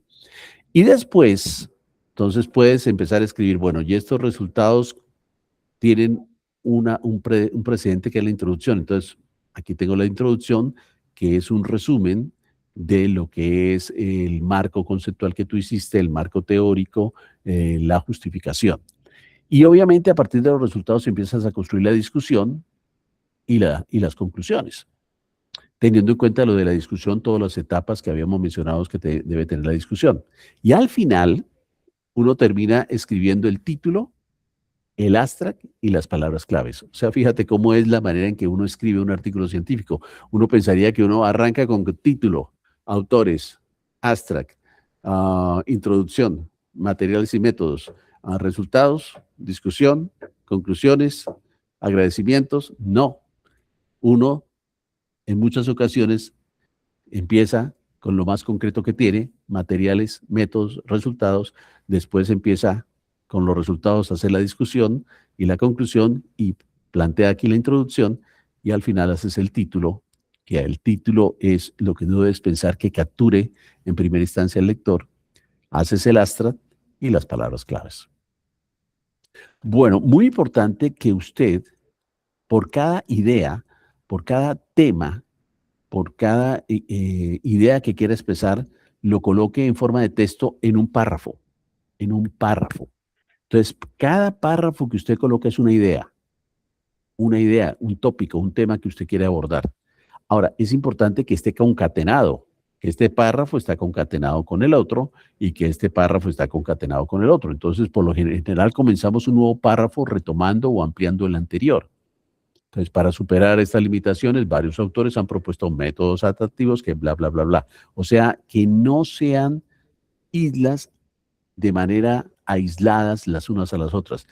Tengo esta idea, aquí lo plasmo y basado en esta idea sigo en el curso de pensamiento con la siguiente idea que concatena con la anterior y como consecuencia sigo el siguiente párrafo que concatena el anterior como tal. Entonces, es una manera de escribir una historia, de hacer como una película, como un guión, escribir una historia que sea un lenguaje científico como tal.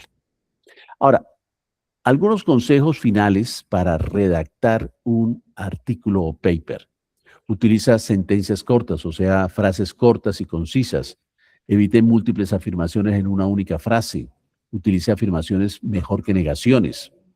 Entonces es bien importante, por ejemplo, acá, it is also of importance to bear in mind that there is a substantial disparity between the way teachers approach students with special needs and their approach to mainstream students. Entonces, fíjate, toda esta información que está diciendo aquí, mira cómo la puedes hacer concisa. Moreover, Teacher approaches students with special needs and mainstream students differently. Entonces, esto que está tan extenso es lo mismo que está escrito acá, de una manera más concisa y clara. Entonces, usa siempre o intenta siempre ser más conciso y claro en tu expresión de tus ideas, ¿no? Evita el uso de intensificadores. O sea, en ciencia, en inglés, no es bueno decir very, definitely, rarely, significantly, obviously, really, basically. Eso no. Ese es un lenguaje intensificador. Use el lenguaje más preciso. En vez de decir, por ejemplo, an extremely rare increase in, usted lo coloca más conciso. A 60% increase in. Por ejemplo, the model simulation ran quickly. En vez de decir eso, usted puede decir, the model simulation took 2.5 hours using a computer with, etc. No utilice metáforas. Las metáforas son estilo literario. Muchos años después, frente al batallón de fusilamiento, Aureliano Buendía recordaría el día en que su padre lo invitó a conocer el hielo. Entonces, eso es literario, ¿ok? Evite adjetivos subjetivos también. Entonces, otra de las cosas que debes tú evitar en un momento determinado, adjetivos subjetivos. Referencia a ilustraciones, fórmulas, figuras, incluyendo número y contenido. Es diferente decir, as discussed in session 2, esa vaina donde quedaba la sesión 2, en vez de decir, as discussed in the method section 2, entonces vas guiando al lector para que no se pierda en tu texto. O as shown in feature 2, en vez de mostrar as shown in feature 2, usted puede decir as shown in the network simulation scenario in feature 2. Entonces vas explicando y vas aclarando el panorama, el camino del lector como tal. Ahora, finalmente la autoría. La autoría es muy importante. Después de todo este esfuerzo y todo este trabajo y todo este tiempo que usted le ha dedicado a publicar su artículo, es importante que las personas que contribuyeron seriamente, que trabajaron seriamente, que aportaron seriamente, sean autores. Debes incluirlos, ¿no? Trate de evitar invitados. Trate de invitar compromisos, intereses comerciales, nombres ilustres, que de pronto, claro, el doctor Oscar no ha publicado mucho, entonces pongámosle en mi artículo, invitémoslo, a ver, que participe en este, nos da más chance de publicar, pero yo no fui ni el autor de la idea, ni hice nada de la revisión, ni contribuí con hacer correcciones, ni les enseñé nada, absolutamente, ¿yo cómo voy a ser autor? Entonces eso es bien importante, ¿no? Las distintas disciplinas tienen normas, directrices y reglas que rigen la autoría, y los autores son responsables de seguir las directrices específicas de cada disciplina. Los requisitos mínimos para la autoría comunes a todas las definiciones de autoría son, número 1, que contribuya sustancialmente con el trabajo.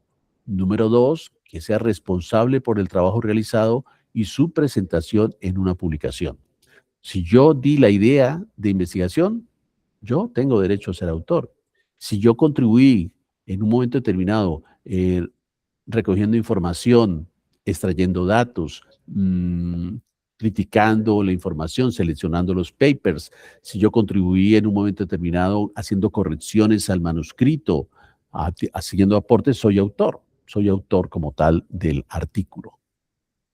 El orden de los autores es otra cosa importante, suele ser por orden de responsabilidad y sobre todo por aportación novedosa en el proceso. Por lo general, la persona que dio la idea de investigación es el primer autor y es el que probablemente, además de que dio la idea de investigación, es el que ha aportado, es el que ha hecho más por la investigación, el que ha orientado, etcétera.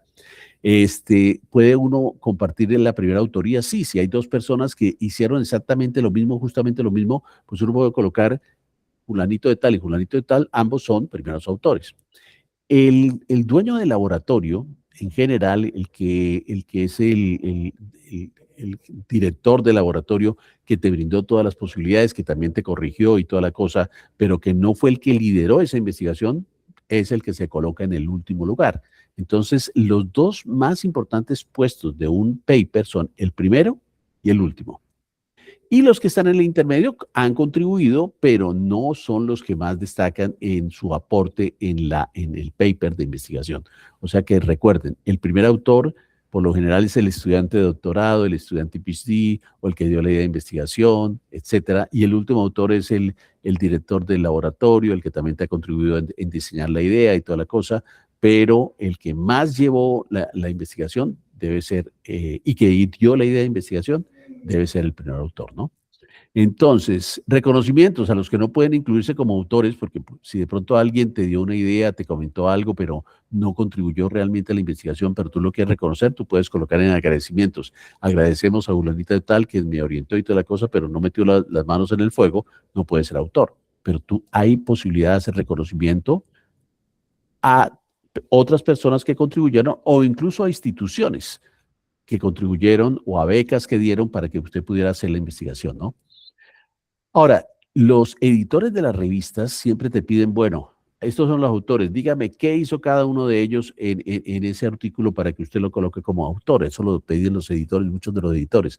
Entonces, Julanito de tal, usted tiene que decir, contribuyó a la idea de investigación, hizo la búsqueda de la información, extrajo resultados. Julanito de tal, contribuyó en este paper a la redacción del paper, a las correcciones de estilo, a la traducción al inglés. Entonces tú tienes que, muchas revistas científicas solicitan que usted declare explícitamente el rol de cada uno de los autores en esta investigación, ¿ok? Bueno, muy bien. Ahora, una cosa importante que ya hemos visto en la charla anterior, que es lo que tiene que ver con la ética, hay que evitar plagio, hay que evitar robar ideas de personas. Plagio es utilizar las ideas de otros sin darle el reconocimiento al otro que la idea fue de otro, no fue suya. Entonces, incluso aunque usted referencie, debe sintetizar el contenido, no copiar y pegar. O sea, eso es bien importante. O sea, el hecho de que yo tenga en cuenta lo que otro ha hecho y el otro lo publicó, no es que entonces yo copie y pegue exactamente lo que él publicó, lo pegue en mi artículo y lo referencie, entonces yo ya, tranquilo. No, usted tiene que leer lo que el otro hizo, digerirlo, reestructurarlo, reescribirlo y referenciarlo. O sea, no es correcto que, no, yo entonces tomé literalmente la idea del otro, copio y pego y le referencio y ya quedé libre de eso. No, hay que hacer un trabajo mental y de edición de la idea y expresarla con sus propias palabras en su documento, ¿no? No porque los datos o imágenes de otros sin referenciar ni sin los permisos requeridos, o sea, ese es otro plagio. Usted toma la imagen de otra revista o toma el gráfico de otra revista, usted no lo referencia, usted está haciendo plagio, se está haciendo plagio. No se permite el autoplagio, esa es otra cosa importante. O sea, no, usted publicó en otra revista esa imagen y ahora la quiere publicar en esta revista sin hacer referencia, pero es como en mi imagen, yo no tengo que pedirle permiso a nadie, pero resulta que ya fue publicado y esa publicación que usted hizo le dio los derechos de publicación a una revista. Entonces, si usted quiere volver a usar esa imagen en su nuevo paper, usted tiene que pedirle permiso a la revista y decirle a la revista, mira, voy a reciclar esa imagen. No es lo ideal, usted debería hacer una nueva imagen, debería hacer una nueva infografía al respecto, porque el autoplagio en general no es aceptado realmente como una buena calidad de investigación, ¿no? No se pueden publicar los mismos resultados en revistas diferentes. Entonces usted dice, no, es que yo lo publiqué en español, ahora lo voy a publicar en inglés, porque es que como estuvo en español lo leyeron poquitos, entonces ahora lo voy a publicar en inglés, no es correcto. El hecho de que usted publique en otro idioma no significa que esté validado que usted publique la misma investigación en otra revista diciendo lo mismo. Sería autoplagio, ¿no? Muy bien. Y los editoriales, las revistas, siempre utilizan herramientas para detectar el plagio. Entonces hay unas herramientas que permiten que las editores de revistas digan, ay, este señor se copió exactamente de tales sitios. En las programas de doctorado, cuando uno va a presentar su tesis de doctorado, que se las voy a compartir hoy para que ustedes vean mi tesis de doctorado en PDF, mi libro de tesis. Cuando uno entrega el libro de tesis, allá en la universidad pasan su libro, no lo entregan en formato PDF, pasan su libro por uno de estos software y entonces si usted tiene un tanto porcentaje de plagio o de copy-paste, usted le dicen qué pena, pero aquí hay un porcentaje de plagio, usted tiene que no le aceptamos esta tesis, tiene que reescribirla, aclararnos por qué usted copió y pegó exactamente de otras referencias. Entonces eso es un detalle bien, pero bien importante, ¿no?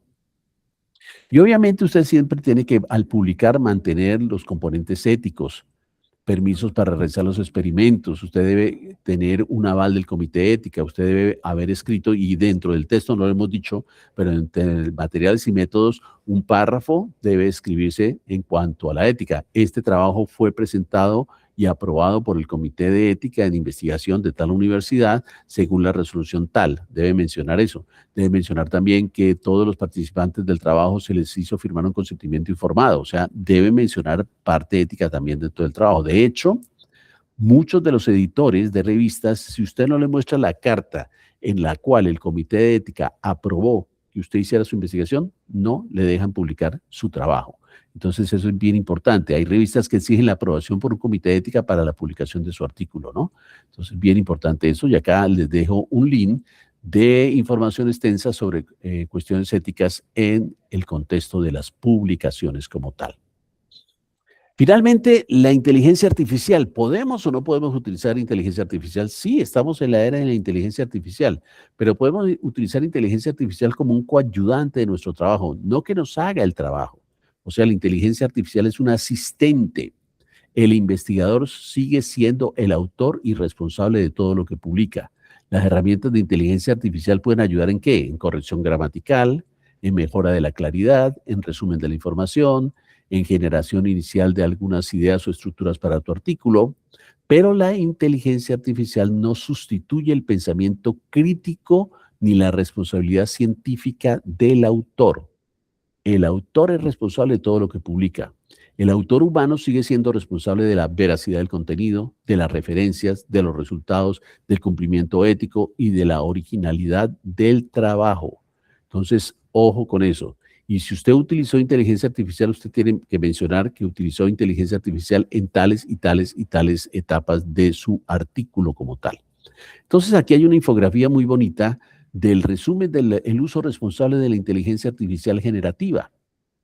¿Puede ayudarte en qué? En mejorar la redacción y la claridad de tu texto, pero tú escribiste el texto. Puede ayudarte a generar ideas y esquemas gráficos que resuman tu información. Puede resumir información compleja, puede buscar literatura y referencias y puede revisar gramática y estilo. Incluso puede afinar esa estrategia de búsqueda, como hicimos en una charla anterior, cómo teníamos las ideas, cómo las combinamos y cómo le pedimos a la inteligencia artificial, hazme una estrategia de búsqueda más amplia. Eso es válido. Pero, ¿cuáles son los riesgos y las limitaciones de la inteligencia artificial si no se usa de manera responsable? Puede inventar referencias y puede inventar información falsa, o sea, puede alucinar, puede introducir sesgos y errores, puede generar texto convincente pero que no sea correcto. No introduzca datos confidenciales en inteligencia artificial porque ya queda alimentada esa información y se pierde la confidencialidad. Y no reemplaza el pensamiento crítico ni la experiencia del investigador. 3 aspectos que debemos tener como investigadores que se los mandé en un archivito hoy al WhatsApp del grupo. Más importante para ser un buen investigador, un buen científico, es ser creativo. Ser creativo. El otro elemento importante que nosotros debemos tener en cuenta, además de la creatividad, es tener un pensamiento crítico. Ser críticos en el pensamiento.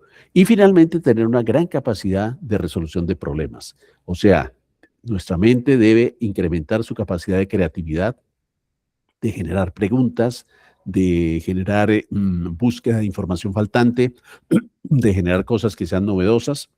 Debemos ser críticos al evaluar la literatura de lo que se ha publicado, de lo que se ha encontrado, un pensamiento crítico, y debemos tratar de tener las herramientas para resolver problemas, que eso es lo importante como tal. Entonces, señores, hemos llegado a nuestra última charla del día de hoy. Cuéntenme si hay preguntas en este momento, si hay inquietudes, si hay comentarios de lo que hemos visto hasta ahora. ¿Alguien quiere hacer algún comentario, alguna duda, alguna inquietud? Sí, profe, yo tengo una pregunta. Pregúntame. El día de mañana la presentación de cada uno debe durar más o menos ¿cuánto tiempo? Máximo 30 minutos. Máximo 30 minutos. Que no se sean de 30 minutos, tienen que hacer una presentación en PowerPoint. Si es posible, me la envían antes para yo subirla acá, para que la podamos manejar desde acá, para que sea más fácil. Entonces, mándenmela con anterioridad en PowerPoint, o sea, 30 minutos, en donde se vea expresado todos los elementos de un protocolo de investigación, porque el curso era metodología de la investigación para hacer un protocolo de investigación, ¿no? No para hacer un artículo científico como tal de publicación de artículos científicos, sino protocolo de investigación. Entonces van a presentar todos los ítems que paso a paso nosotros fuimos clase por clase revisando para que ustedes plasmen en esa presentación lo que ustedes quieren hacer en la investigación. Sin embargo, también recuerden ustedes que ustedes tienen un documento. Ese documento es un documento que me están compartiendo y es un documento en extenso, en donde están todos los elementos que ustedes van a presentar. Ustedes lo que tienen es que hacer una abstracción de ese documento para presentar las ideas principales de lo que ustedes quieren hacer como tal. Pero el documento, obviamente, que lo están construyendo y que espero que ya para mañana esté ya completo, pues va a traer todo en extenso, ¿no? En extenso de lo que han hecho. Muy bien. ¿Qué más? ¿Qué otra pregunta hay?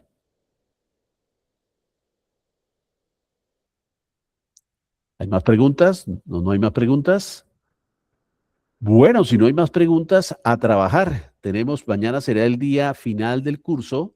Estoy muy contento con este curso. Espero que a ustedes les haya gustado también, que hayan aprendido bastantes cosas, pero mañana será el final en donde ustedes van a mostrarse a ustedes mismos, a sus compañeros y a mí, qué tanto aprendieron, qué tanto este curso les sirvió. ¿Valió la pena haber sacrificado este tiempo de vacaciones para calentar motores para su vida de investigación y qué tanto han logrado aterrizar, concretar y aprender toda esta información?